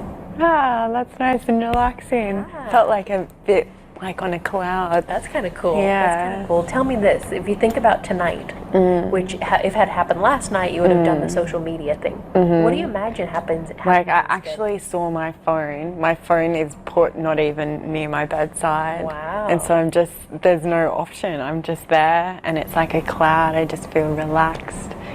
And I go to sleep straight away. Nice. That's nice. So what happens to social media?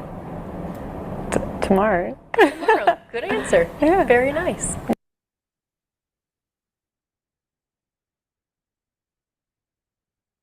Anyone want to share observations or questions, or what the heck was that? You know, there was a time she stopped saying back down and she kept saying swish, swish, swish. So like, was that on purpose or like, is that a technique? Everything that Dr. Heidi did then was absolutely on purpose. All the way that she held herself, the words that she chose, everything was deliberate. Yeah. Everything. But for the process money, it would have still worked. The client was taking it like in a good way. Yep. Yep. The questioning how that would even work with your mobile phone light. Yep. I'm not game to try it. I like music at night time. But I've definitely played with this one with other things, which I'll share later. So what happened then was I've obviously got slides for it. What happens here is you have the picture of the unwanted behavior, writing the nails, the whatever it is, and this is what you want to get rid of. Dr. Heidi started off with the good picture. I know we did mobile phones, but free from biting your nails, being the coach, beautiful hands, beautiful nails. So there's a picture that represents the trigger and the problem, and then there's a picture that is the way that you want it to be. Sounds counterintuitive, but you actually have a big picture of the problem, and in the bottom corner you will have the picture of how you want it to be instead, and you swish, blank the screen, swish, blank the screen, swish, and you start to get your mind to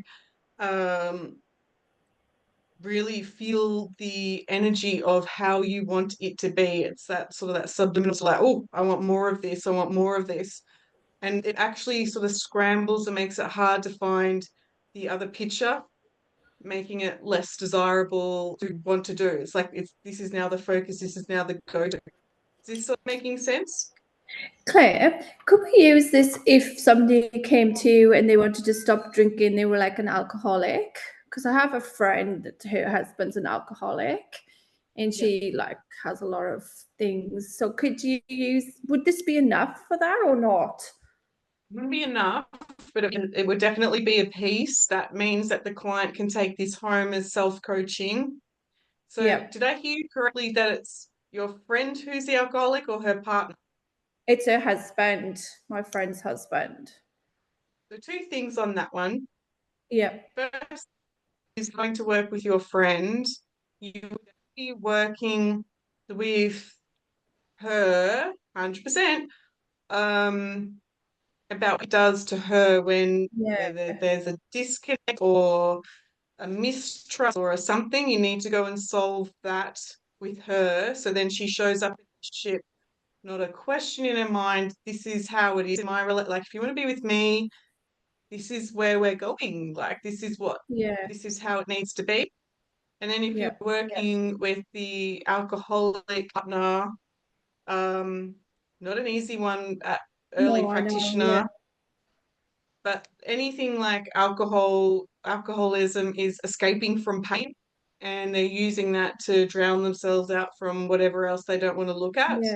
And so that needs time on. I think as well, her husband, like his like family were alcoholics as well. Like, is that's generally how it works? Is that right? So obviously it would go back to like how he was brought up and what he saw as well. Like, so there would be a lot to unpack, wouldn't there? Yeah, it would be going back to inner child stuff. It may even go down the ancestral line. But you're not solving the drinking, you're solving the pain that causes the drinking. So you're definitely on the right track with the Swish, because once the emotional stuff is sorted out, then this is the next piece on how to be. Okay, thanks for that. Thanks, Tom. Any other questions?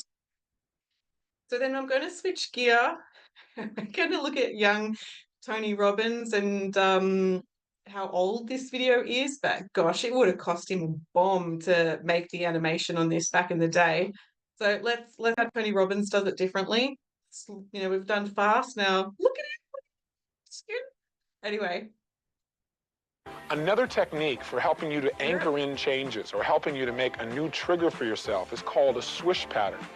And what a swish pattern is about is basically getting your mind and your emotions to move in a direction so you begin to feel differently and behave differently. So you make a picture in your mind of something you presently don't like, either something you're afraid of or maybe a behavior pattern of something you don't like. For example, for me, I made a picture in my mind of bringing my fingers up to my mouth to bite my fingernails, which I was doing all the time. So in my mind, I just closed my eyes and saw this picture of my bringing my hand up. Then what you do is you imagine in this big picture of what you don't want, you make a small little picture of what you do want. In the bottom right-hand corner, you make a small little picture, in my case, of seeing myself dressed really well, being in a situation where I was lecturing, being where I felt really proud of myself, and seeing myself in a position where my fingernails were normal, where they were manicured, where they were taken care of, where I wasn't biting them. But I associated those ideas to something I'd be really proud of myself as a speaker, a communicator, helping people, and looking really professional. So then all you do is you do a linkage, where what you see is you see what you don't want, you see what you do want, and you watch them switch, where you take this small little picture and you do this thing we call a whoosh pattern or swish pattern, where you actually reach out with your hand and feel as if you're pulling this little picture up, and it gets bigger and bigger and brighter until it literally explodes through what you don't want. So what's in front of you is a big, bright, colorful picture of what you do want. In my case, myself looking good, lecturing, and being proud of myself, and also noticing, hey, my nails are great too. I'm not biting my fingernails with a terrible habit. Then what I do is I close my eyes again, see myself starting to bite my fingernails, see this other picture where I take my fingers away, I look good, and feel good, and I make the swish again. See what I don't want, see what I do want small, and I make it big very fast. Go whoosh. I see that little thing come up, get very bright, break through. I get the experience again of feeling good about myself, then I open my eyes and do it again. In essence, what you say to your brain is, see this, whoosh, do this. See this, whoosh, do this. See this, do this. See this, do this. See this, do this. See this, do this. Until when you see the old thing of like wanting to bite your fingernails, it triggers in your mind the whoosh, the new thing, which is, no, I don't need to do that. This is who I really am. Now, let me give you an example of how this might work with a pattern, for example, with your children. Take a look at this example. Daddy, can I please talk to you? How many times have I told you not to come in here when I'm busy? Now, will you please just get out of here? Obviously, this is not how you want to treat one of your children. But that's the first step to a swish. See how you're behaving now. Second step, think of how you want to behave. Get a clear picture of what you'd like to behave like in the future. Here's an example. Daddy, can I please talk to you? Look, sweetheart, give Daddy 5 minutes to finish up in here, and then I'll give you all the time you want, okay? Now that we understand how we used to behave and how we want to behave, we're going to use the swish pattern to create a connection in our mind so that in the future, the old behavior triggers the behavior that we actually want. And here's what you do. Set them up. So you have a big, bright picture, maybe with a red background, of what you don't want. In the bottom right-hand corner, make a small, dim, green picture of what you do want. And all we're going to do is switch them. We're going to make the little picture all of a sudden grow and get big and bright and break through the red picture. And the best way to do it is reach down as if you're holding that green picture, and with all the strength you have and with a big smile on your face, go whoosh and pull that picture up and feel it break through the old behavior. So now in front of you is a big, bright, colorful picture of how you want to behave. Feel the victory. And then you go back again. You make the big red picture of how you don't want things to be, the way you're behaving now. You make the small, dim picture of how you do want things to be in green, and then you switch them again. Reach out and grab it, have fun, and go whoosh, break it through. Again, do it again. Make the switch, whoosh, again, do it again, whoosh, again, whoosh. So this is just one example of how to use it. So let's do a swish pattern together. Let's do one with a fear. It'd be really easy to do. Here's what I'd like you to do. All of you here and all of those of you who are watching on video right now, I'd like you to close your eyes for a moment, and I'd like you to make a big picture in your mind. Okay, we'll do it our style. Any kind of observations there? And so, oh, I can use this. Other people saying this is ridiculous. What are we doing? So you could use it for, just say there's like, because that was sort of like a reaction that the guy had towards his daughter, presumably. So if it was like someone was like, oh, I always react this way to this person, would that be an example of where you could use it? And it's sort of like that picture of them responding differently. Yeah. Yep. Yeah. Yeah. Absolutely. Who are you going to play with, Rachel? Myself. Yeah, this one's a really good one for yourself, for self-coaching. I think this one, well, for me anyway. When we were in person, when I very first taught NLP, being amongst friends, and we were all ridiculous, and like Sue was there doing it to people's faces, swish, swish, and so it was a whole aerobics thing like after lunch, and so yeah, get ridiculous with it, the better it feels, and that's still anchored in, right? Like Sue just coming up to me, swish, and you're like, far out, Sue, like. So yeah, you can play with this one. Yeah, so we go over the steps, or is there any other questions? Do you have you had any clients where they were struggling to associate with the final picture? Yeah, that doesn't matter though, because this process works at the unconscious level. I had a question. Sorry, Manny, do you have a follow-up? Yeah, and I was thinking, but yeah, it doesn't matter. I'll rethink. In the meantime, you can ask. Yeah. Okay. Sorry. I was also going to ask, how do you know that you're working at the unconscious level with like most of these practices that we're doing? Because they come out of their now state of mind, Rachel. So if they're not in the you have to go and create a metaphor, create a picture, create a story. Boom, they've got into a creative part of their mind. They're not in the logical part anymore. Yeah. And that's one of the reasons why we don't need to do a whole trance process online, because we're getting them to notice where the future is in the past, and we're already requiring them to go into a creative state. You can definitely do, if a client's nervous, you can do the whole trance thing, but that's more to calm them than the process. Yeah, so it doesn't really take that much to get into that unconscious state. Because I'm just thinking, I remember one of the weeks I think you were just speaking about affirmations and how they're way more effective if you are saying them in that unconscious state. So if say you have a list of affirmations that you want to say, what would you need to do to would you need to just create a picture instead in your mind and then kind of have those words there, or? Is there an affirmation that you're working with? Not at the moment. I usually just write some down in the morning, just like as a little intention. But Me personally, I will use questions to the universe because statements and affirmations are quite definitive. Once you've got an answer to something, like that's the full stop. And a question invites the universe to bring in different solutions, answers, and things. So one of my go-tos is like, how can this get any better? It works for bad, it works for good. And so if I'm affirming that I'm feeling confident, then it's like, yeah, like universe, I want to feel confident. How can it get any better than that? I'm gonna mess with the system and go that way around it.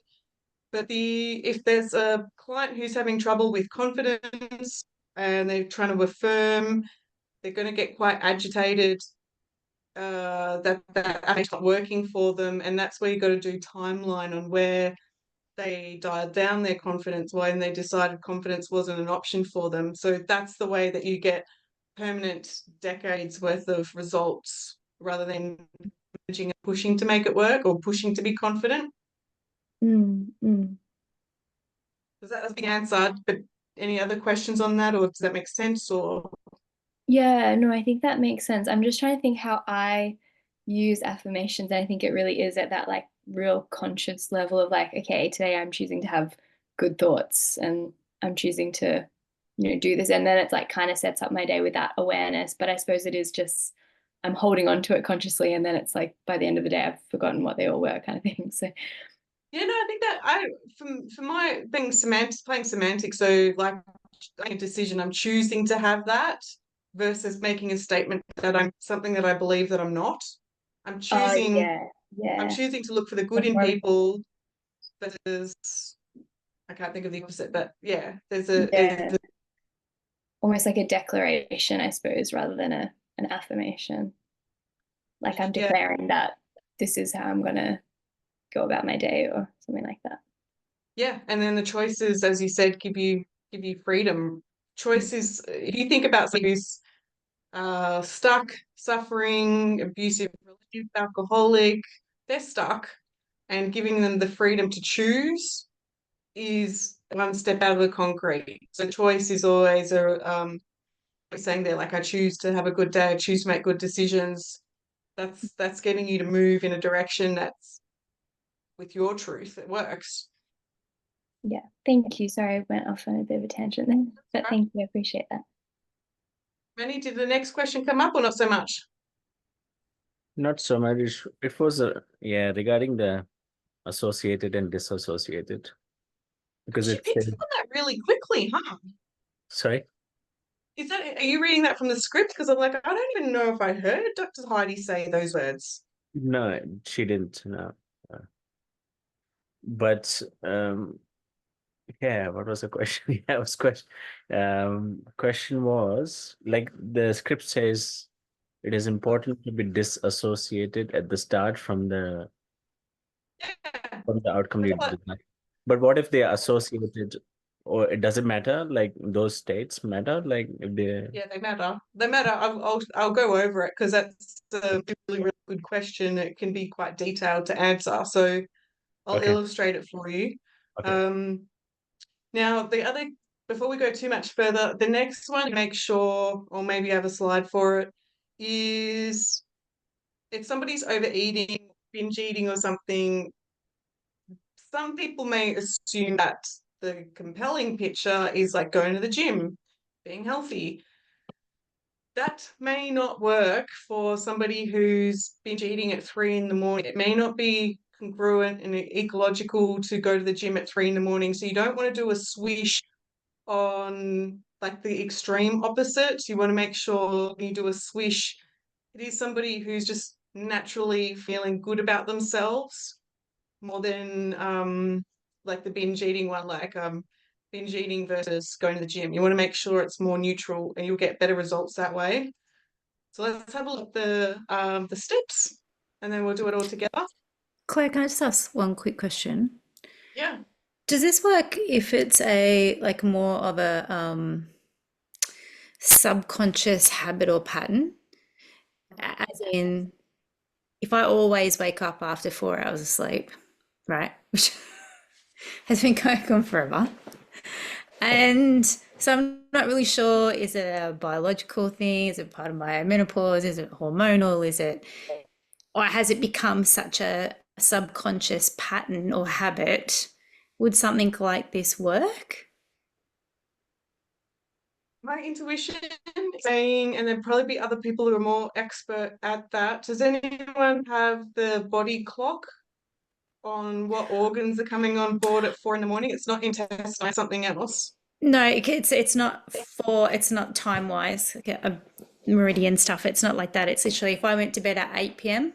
in 4 hours, I wake up. If I go to bed at midnight, I go in 4 hours. So I can't go beyond 4 hours of sleep. Yeah, so then I would be then looking at what does sleep and rest represent to you, and therefore what's going on there that you can't rest, recover, have security, all things. So that's where I would be taking it. Okay. Yep, that answers. Thank you. Yeah, cool. Any other questions? So here's Manny's slide. Associated, just a reminder, associated is looking through your own eyes and disassociated is seeing yourself. Practitioner level, I'm not too fussed about this, but if I'm going to be pedantic, we need to keep that in mind for the process. So we choose a behaviour or a bad habit that you don't like, nail biting, overeating, mindless scrolling. And within the client session, we're looking at how do you know it's time. We're going to go with, okay, the nails there, I'll stick with it. How do you know it's time to bite your nails? So you're identifying the trigger. How do you know when it's time to bite my nails? I see a bill coming in. I hear my husband's car coming in the driveway. There's going to be something that triggers the nail biting. So that you need to do your strategy elicitation on that to get it. Claire, yeah. Sorry, how would you word that if we were going with the example of the father who was triggered by like the child interrupting him? How would you word that to get the strategy down?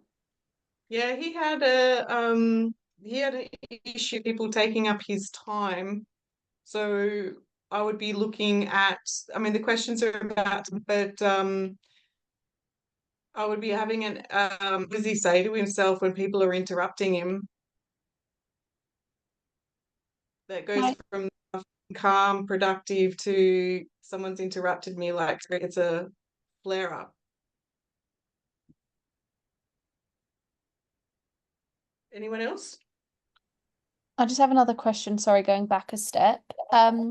Can the unwanted behavior, I was just thinking what I would use it for. I'm not currently exercising and I want to get back into exercise. So can you use it for like the unwanted behavior is me not doing something? What are you not doing when you're not exercising? I guess I'm sleeping instead. So not sort of mindlessly scroll, like body need to sleep, Lucy? Like no, I don't think so. I'm a sleepy person, but I don't need it. Like I've proved that to myself before. It's just I'm in the habit of like having that extra hour. So it would be some level of a picture being unproductive, and then of the exercise if you were going to go that way. Okay. It needs to be a picture of. It sounds backwards, What but are a you picture doing of you doing instead? something. Yeah. Okay, cool. Yeah. Thank you. And so, yeah, even with Lucy's unproductivity, that's a word, we're going to look at the trigger just before, like, what is she saying to herself to make that the choice, what's happening there. So the first thing that you would do is, okay, I want to stop biting my nails. So take yourself back to a time when you were biting your nails. What was the very first thing that happened that caused you to bite your nails? Was it something you saw, heard, felt, said to yourself? Again, I am a nail biter, but I love being in my garden. My nails get in the way. So I love, love, love having short nails. So this one is not congruent for me. Some people love to have short nails, get them out of the way. I've got better things to do than keep my nails clean. But if they're coming to you to say, okay, I want to stop biting my nails, take yourself back to a time when you recently bit your nails and slow down the movie of your mind. What was the very first thing that caused you to bite your nails? Was it something you saw, heard, felt, or said to yourself? And there'll be some level of nervousness, needing to self-soothe. Think about the child who's sucking their thumb. There's going to be something there that triggers it. Then you ask the client, when you think of biting your nails, when you think of biting your nails, do you have a picture? And they'll start to imagine what's happening for them. Can you do it now? Can you bite your nails now? Like, are you triggered? Are you ready for it? Again, we're getting the client to be more associated into the problem. And so this is the next sort of step in the script. It'll say, step into the picture of the unwanted behavior. See what you saw, hear what you heard, notice what you said to yourself. So really building up the yuckness in the feeling. So it's like, yeah, it's ready to move. If it was distant, not so invested, it's not really ready to move. So we've created that picture, we've created that connection, and we're going to, get that big picture, but we're going to actually put it to the side. We're just going to break state, clear the screen. Okay, let's start again. And now you decide what you want instead. Tony Robbins talked about having manicured fingers, being on stage, being proud of his presentation. So think about what you would prefer to be doing instead. Again, have that emotive, lust, desire for that new you. And yeah, I've already spoken about this, but that good picture of you doing it, it's better if it's kind of general. It'll create that empowering state, and you can use this whenever they need to, rather than it just being for nails, like it'll come up. Now, this is where they see that future you, future you's like in an hour. It doesn't have to be next year, but they now got that picture of them, the way that they want to move and manifest and create themselves to be. Break the state. Okay, so we're getting a bit fancier. We bring back the image of the behavior just before they bit their nails, not in a deep, like bring that picture back. Make sure they're looking through their own eyes, having that picture like, yeah, I can see my fingers coming to my mouth. And then what you want to do is keep that picture on the screen, and then getting that really small, tiny little picture of the ideal you in the corner. So I've got two pictures, the good ones small. Oh, and by the way, left hand, right hand doesn't make a difference. So now that you've got those two pictures, the good one and the not so good one, we're literally going to blast that picture and making that swish sound, get the whole sensory experience. And it goes from like that red kind of big picture to like swish, and now it's like this green light, that universal go. Doesn't have to be green, but it works better for your unconscious mind. Clear the screen. So Tad James, their training, because I've done it twice, they will say present state, desired state, 1, 2, 3, swish, clear the screen. Present state, desired state, 1, 2, 3, swish, clear the screen. Present state, desired state, 1, 2, 3, swish, clear the screen. And by then I'm like, I'm in a washing machine, like what the heck just happened? but it does work. So you can go very quickly. You don't have to be descriptive in your language. Some clients might actually be put off by it, so calibrate. Yeah, here I'm just saying make sure you clear the screen between each swish. It does make a difference. It does help build the intensity. And you actually do want the pictures to go faster. Feels counterintuitive. It feels like you're being a bit pushy to your client. Some people will say, I don't like it. Doesn't matter. This process is designed to be done quickly so that it works at the unconscious level, so their mind can't interfere. I would encourage you not to do it slowly. If you do slowly, your conscious mind's going to get in the way. And if a client says, like, "Whoa, slow down," you're like, "Yep, I hear you," and then just keep going. So again, Tad James would be present state, desired state, 1, 2, 3, swish, clear the screen. Present state, desired state, 1, 2, 3, swish, clear the screen. And what will happen is that the client, you check in after about 5-ish goes, how's it going? We saw Dr. Heidi do that. And sometimes the client will say, oh, the picture's a little bit fuzzy, or it's there, but it's not staying. Awesome. Things are scrambling in their mind, and you need to keep going just a few more. Present state, desired state, 1, 2, 3, swish, clear the screen. And so next time when you check in with them, how are you going? It's like, yeah, like I'm feeling good about this.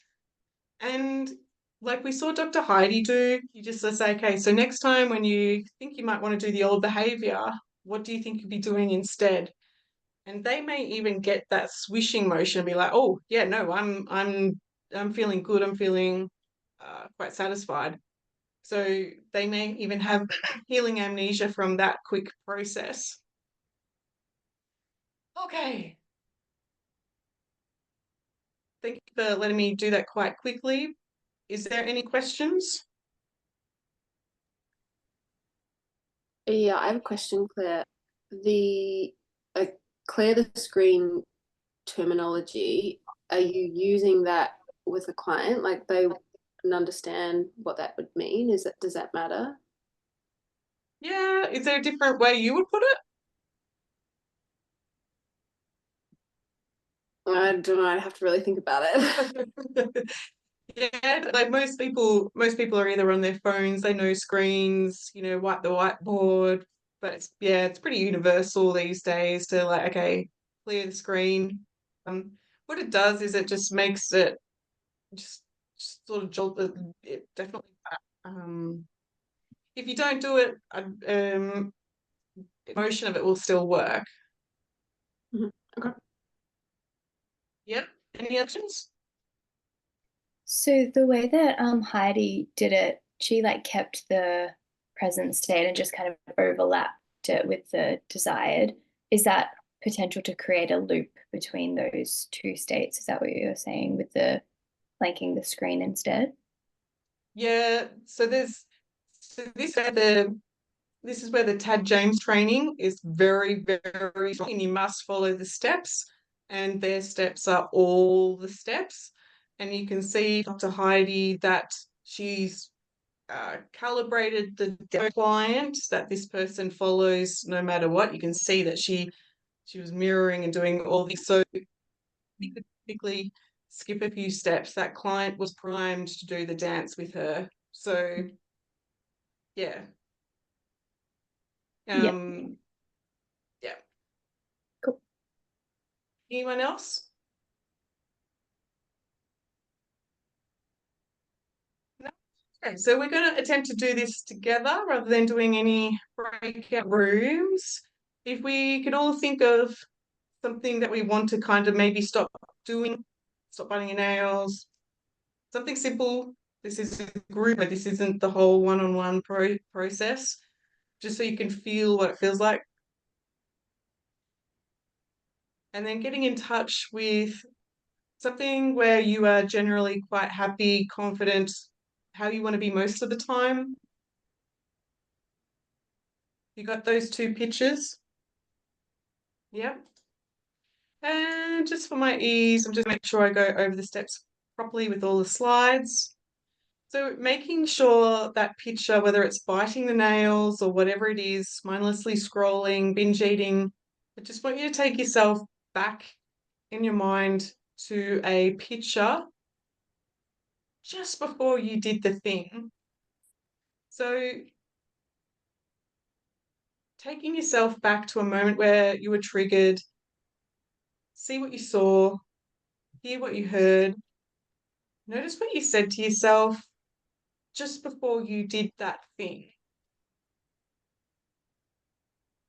And just imagine creating a big, bright image of that current state, that version of you biting your nails, mindlessly scrolling, just getting a picture of you just before you do that trigger. Putting that aside, clearing the screen, hitting reset. Think of your phone number backwards. And then I want you to decide what you would prefer instead. So when you think of that preferred state, what do you imagine you would look like doing the thing that you want to be doing?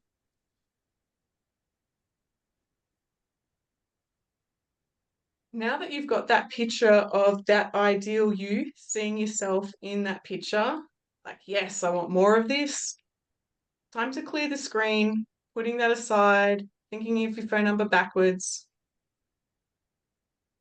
Now, this is where we're going to play. And I invite you to bring back that image of that current state, that behavior that you want to get rid of. Yeah, about to bite your nails, whatever it is. But making sure when you've created that picture, it's like you're looking through your own eyes just before that chocolate hits your lips or your fingernails or whatever it is. Getting a picture of you looking through your own eyes of that current you that you don't want to be doing. Now, keeping that image big on your screen in your mind. And I want you to notice that there's that really small picture of that desired state in one of the bottom corners. It's that ideal you, free from the trigger, free from the old behavior. But just noticing that they're right down in that corner.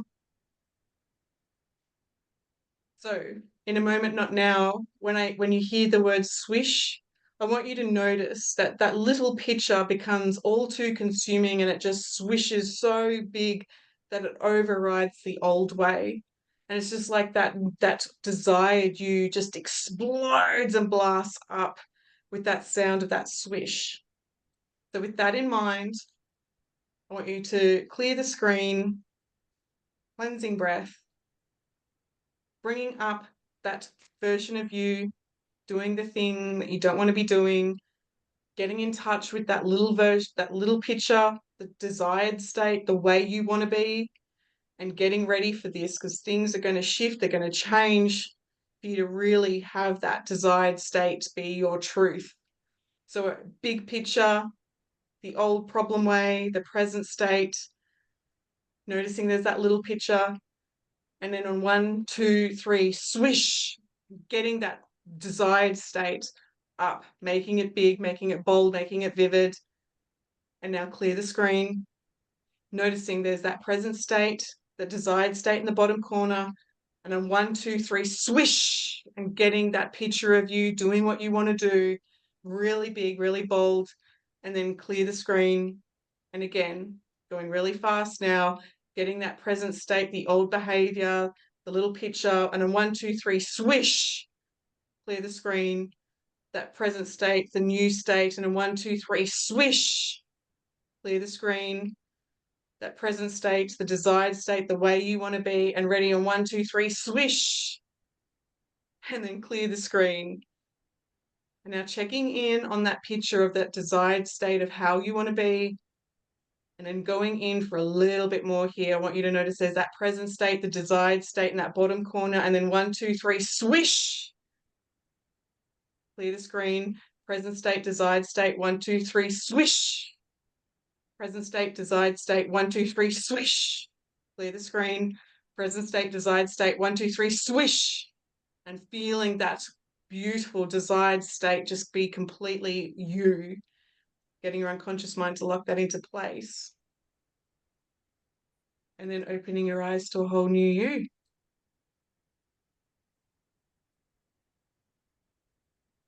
A lot of movement for a 9 o'clock process.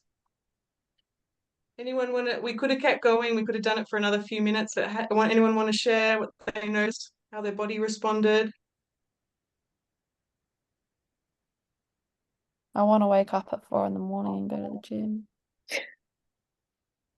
We want that selfie. I'm gonna put my clothes out now. We want that selfie, yay! Anyone else want to share which one they swished, or what behavior we're wanting to see changed?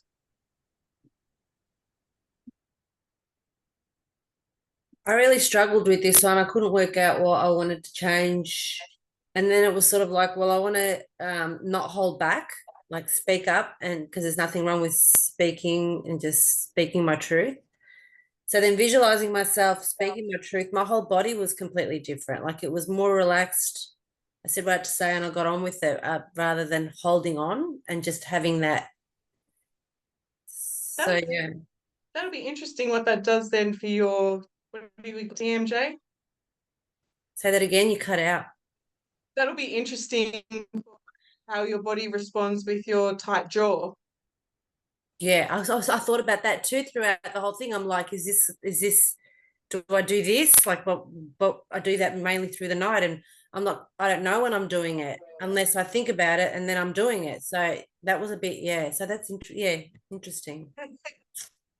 Find that moment where your body puts the brakes on to speak, actually give myself permission, or like, yeah, making the choice to speak, and then just introducing a new way of playing with it. Yeah, cool. Anyone else? Anyone have clients in mind that they're ready to play with this with? I know that my brother has been asking me about the mindless scrolling on his phone, and he's like, let me know when you learn something for that, because I was telling him about like some of the processes we've learned, but they haven't been quite right, I think, for it. So this will be good. I'm excited to try it on him with the phone thing. Play with it, Rachel. Bring in some, even maybe do a brief timeline on what's causing him to mindlessly scroll. What is he escaping from? For the strategy elicitation. What is he saying to himself just before he picks up his phone? Yeah. I've had students do this one with game addiction. So somebody created a whole business working with other guys on addicted to porn. He didn't do that one. Addicted to gaming. But I think he may have actually been front and center. I think anyway, I'll stop. Cool. I've got my husband and 3 of my kids that bite their nails really badly, so I'm going to do it on all of them. String them all together. Okay, everybody, you ready? Yep. Do they like bite that all the way down to the quick though, like, or not that bad? Oh yes, some of them pretty bad. Yeah. Yeah, let us know how you go. That'd be a good step forward for them, if not that change. Cool. Clear. I did the scrolling one, but I found it difficult to like attune to like my new desired behavior. So, for example, when we watched the video, she choosing scrolling before bed at night because she wanted to sleep better. But for me, it was a bit all of the shot because like I feel like this is a bit unwanted behavior for me all the time. Oh yeah. So I couldn't pick that on a conscious level, but like when I went into the exercise, like visually I was reading. Oh, it's nice. Are you a reader? Yeah. No, but I always like I can only read for about 15, 20 minutes. So studying for me is pretty hard. I have to do it in small bouts and small sections. So I don't know, I thought that was really interesting. So it'd be interesting to see how this plays out. Yeah. And then adding an anchor to that one.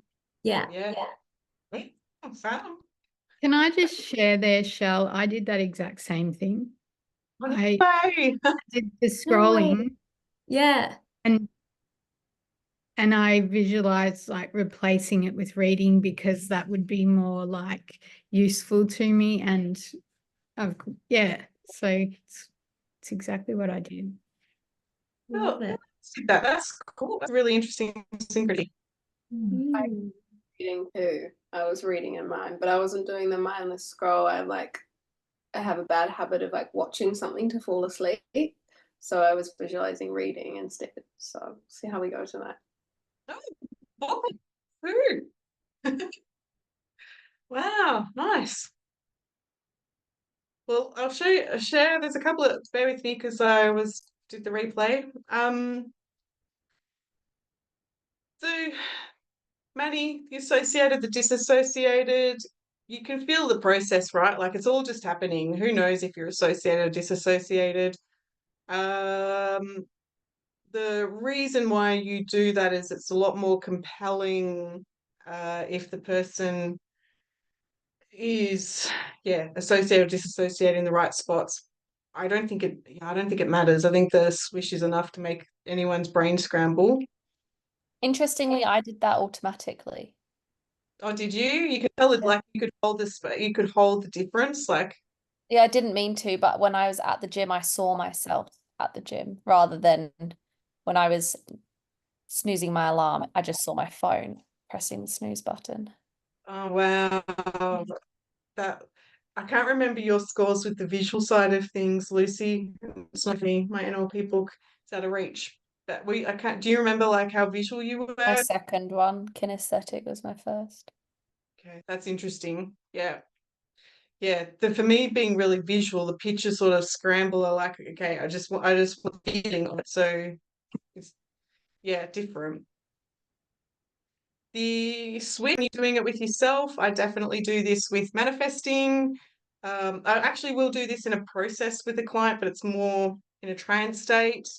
So, house hunting. I've definitely played this with house hunting, finding the house, Swish, sold, or the house selling, buying cars, babies, fertility. But I would do it a bit more hypnotically. So, but yeah, you can do this for yourself if you've got a list of things that you want to manifest. I did this one when I did the event with Ash. It was sold out in 2 days. It was like empty room, full room swish, which was awesome. So you can use this with clients with money, empty wallet, full wallet swish. It's definitely my encouragement is get out there and manifest and play with it. Just because some Tad James person said these are the rules on the process, like no, mix it up, play, find new ways to use it. Go into porn addiction. No, I'm teasing. So, but definitely you can definitely play with this one in different ways. And so that's if I'm doing a selling of a course or something, I will do the swish for my own sanity. If I'm what if no one wants me? No, swish. So yeah, it's definitely one I'll play with my own self-coaching. Why are we going back to this one? I thought I fixed all of this. Hold on, bear with me. This is embarrassing. No, we're not going to start that one. Sorry, bear with me. You feeling the swish happen again? Whoa.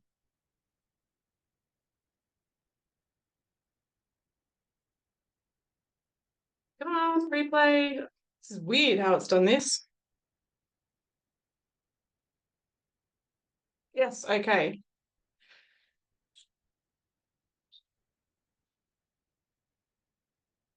So I just want to very, very, very, very briefly go over the fast model. I just want to plant some seeds. I will put up a video on Facebook of Richard doing his humorous version of fast phobia.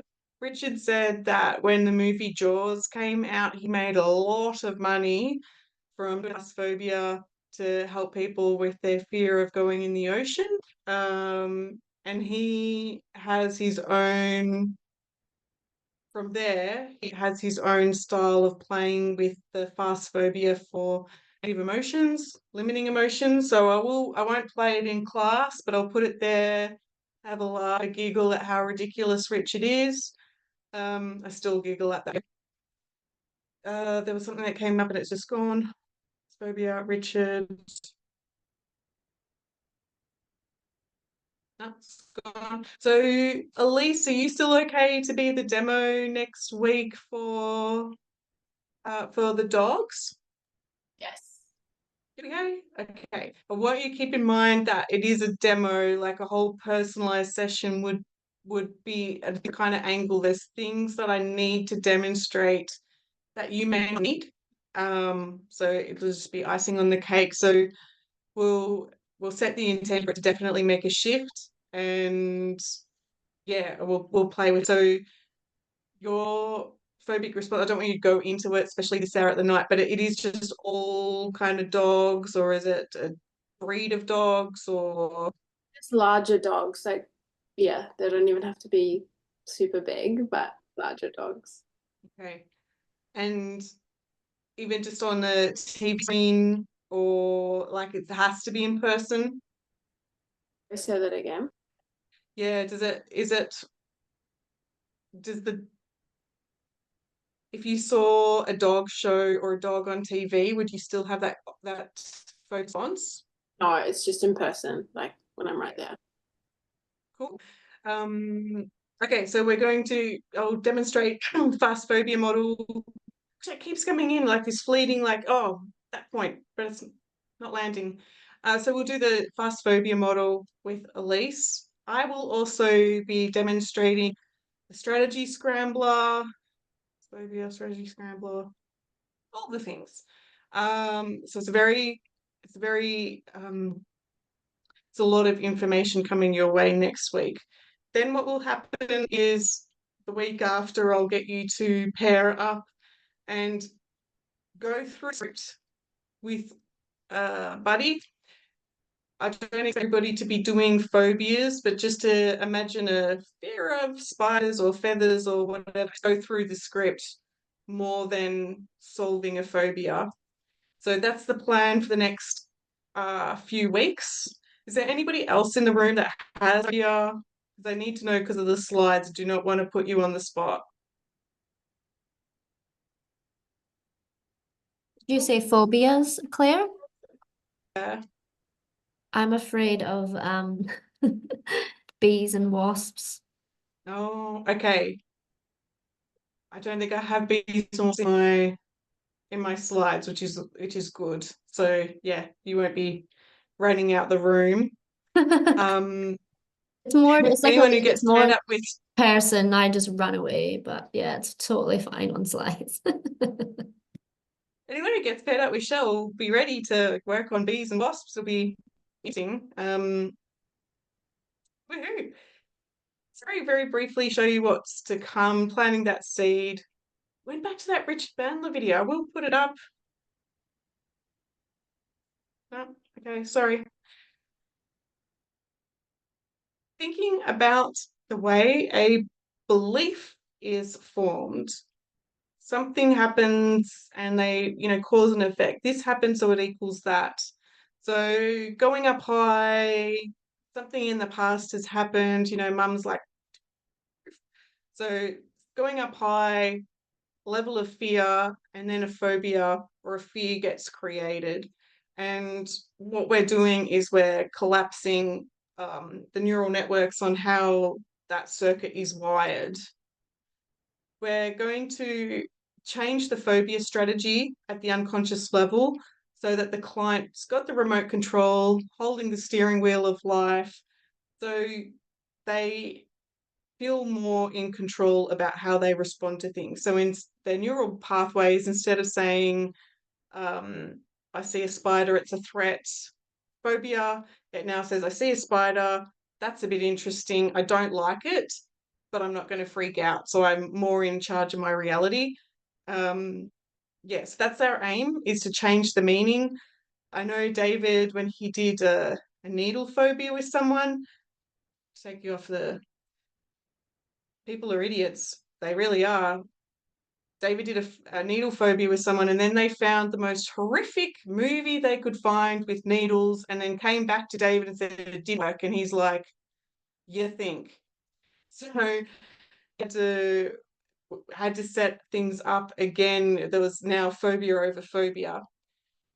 With coaching, when you're working on things like a phobia of heights, be able to, the client won't know that the phobia is gone unless there's a measured way of checking in that something has shifted. So they challenge, go to the shopping centre and just notice that there's a balcony there, you're up high, it's how your body responds, and start to program it that doesn't have to do a response.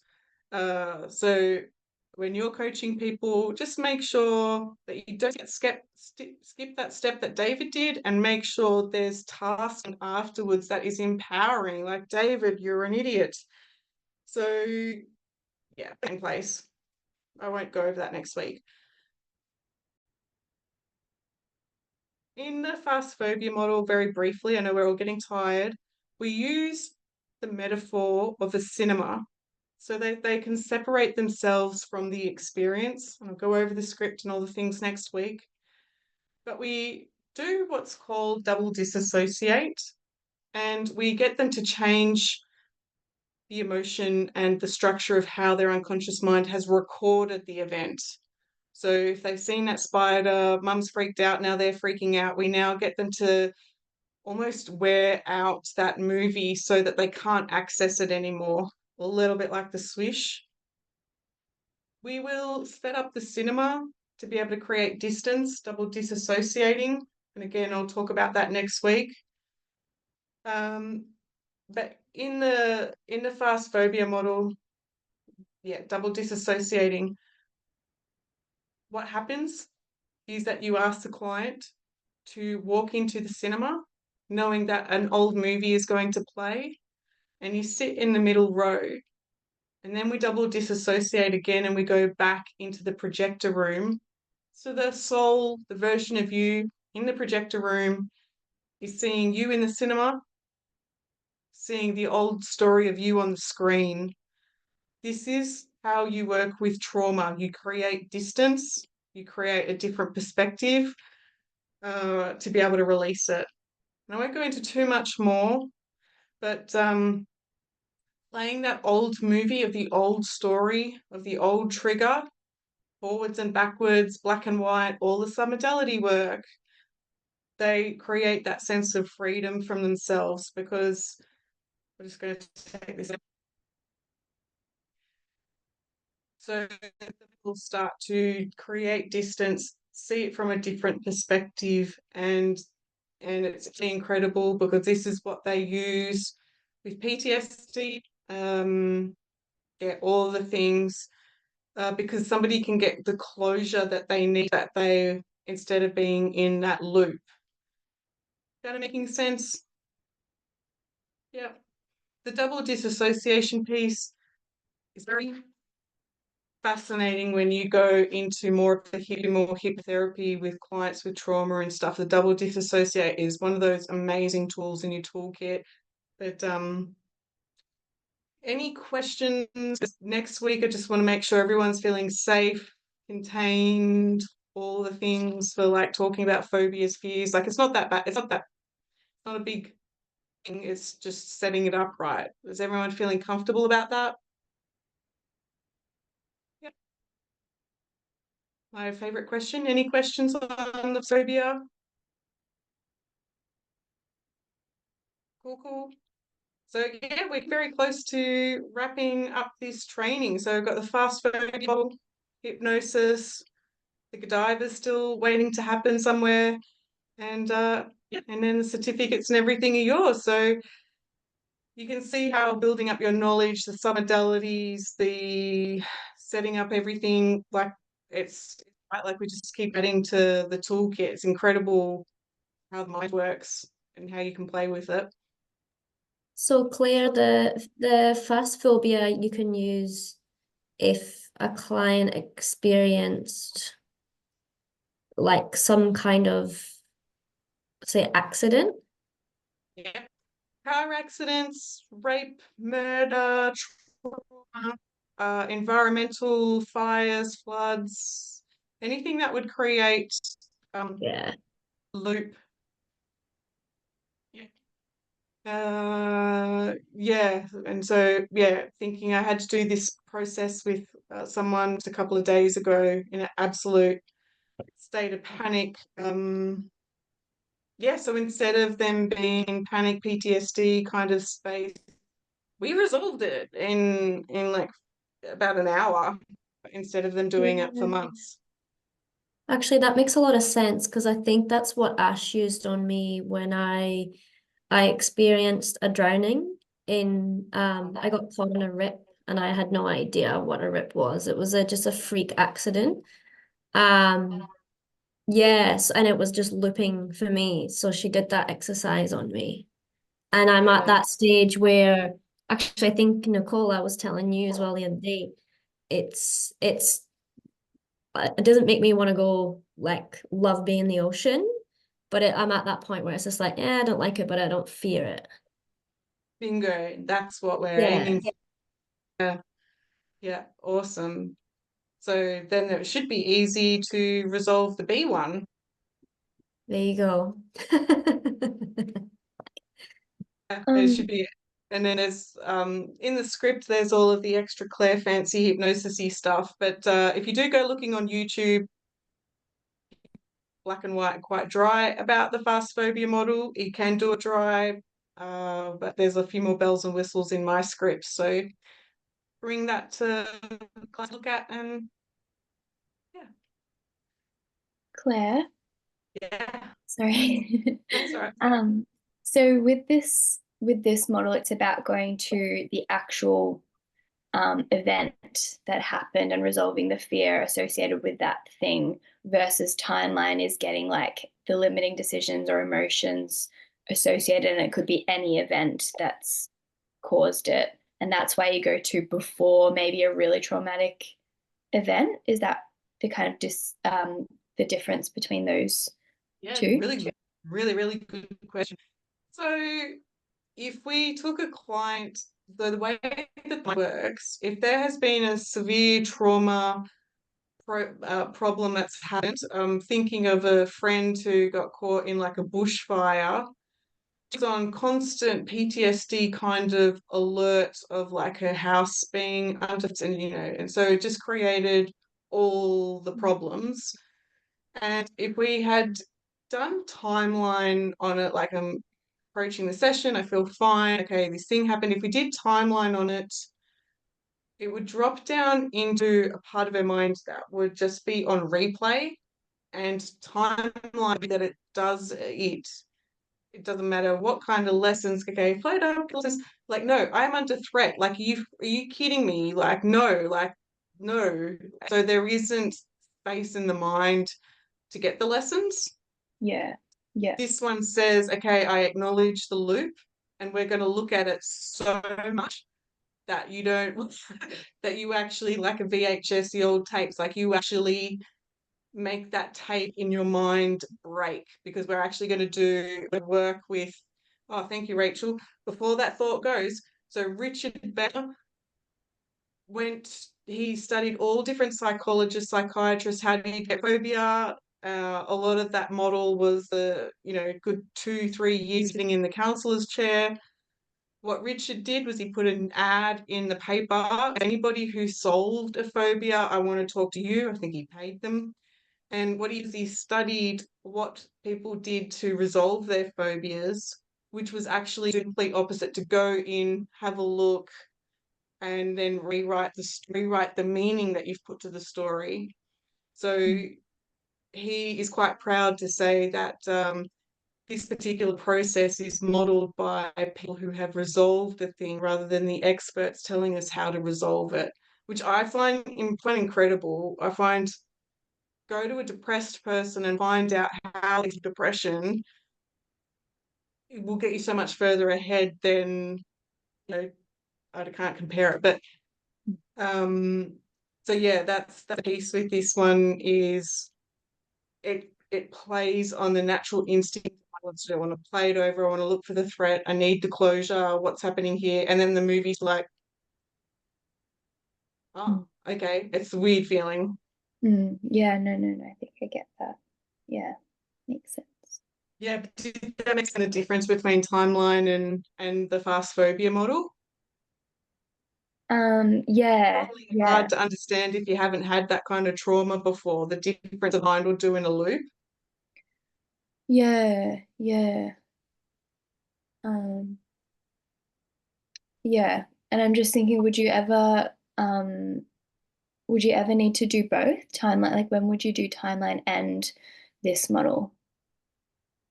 So I would do this if somebody came to me with a phobia. I think of a recent one. With somebody coming to me who had been raped, sexually assaulted, sort of thing, then I'm going to do build rapport and build their confidence and do anxiety and blah, blah, blah. Then I did this one to stop the loop. So all in like a big breakthrough. And then the follow-up session that was building in strategies of success, doing a bit of timeline, a bit of quantum jumping into the future, successful her. So yeah, it wasn't just like a breakthrough. This is not a first session kind of thing in the way that I work.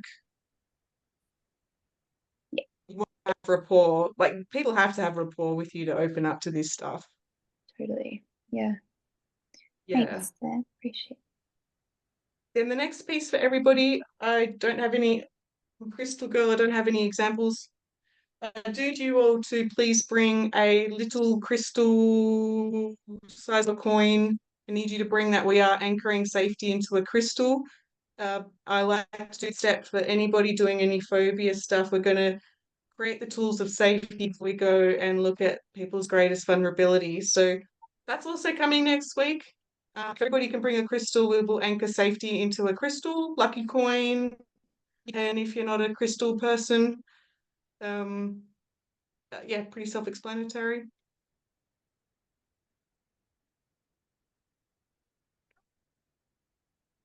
Magnetic ones now. I have to stop fidgeting. All right, it's a full. You get it right. It's full on the fast phobia. Lots of stuff coming. All right, I will love you and leave you, and I'll talk to you next week. Thank you. Thanks, Claire. Bye. Thanks, Claire. Thanks, Claire. Thanks, Claire. Bye.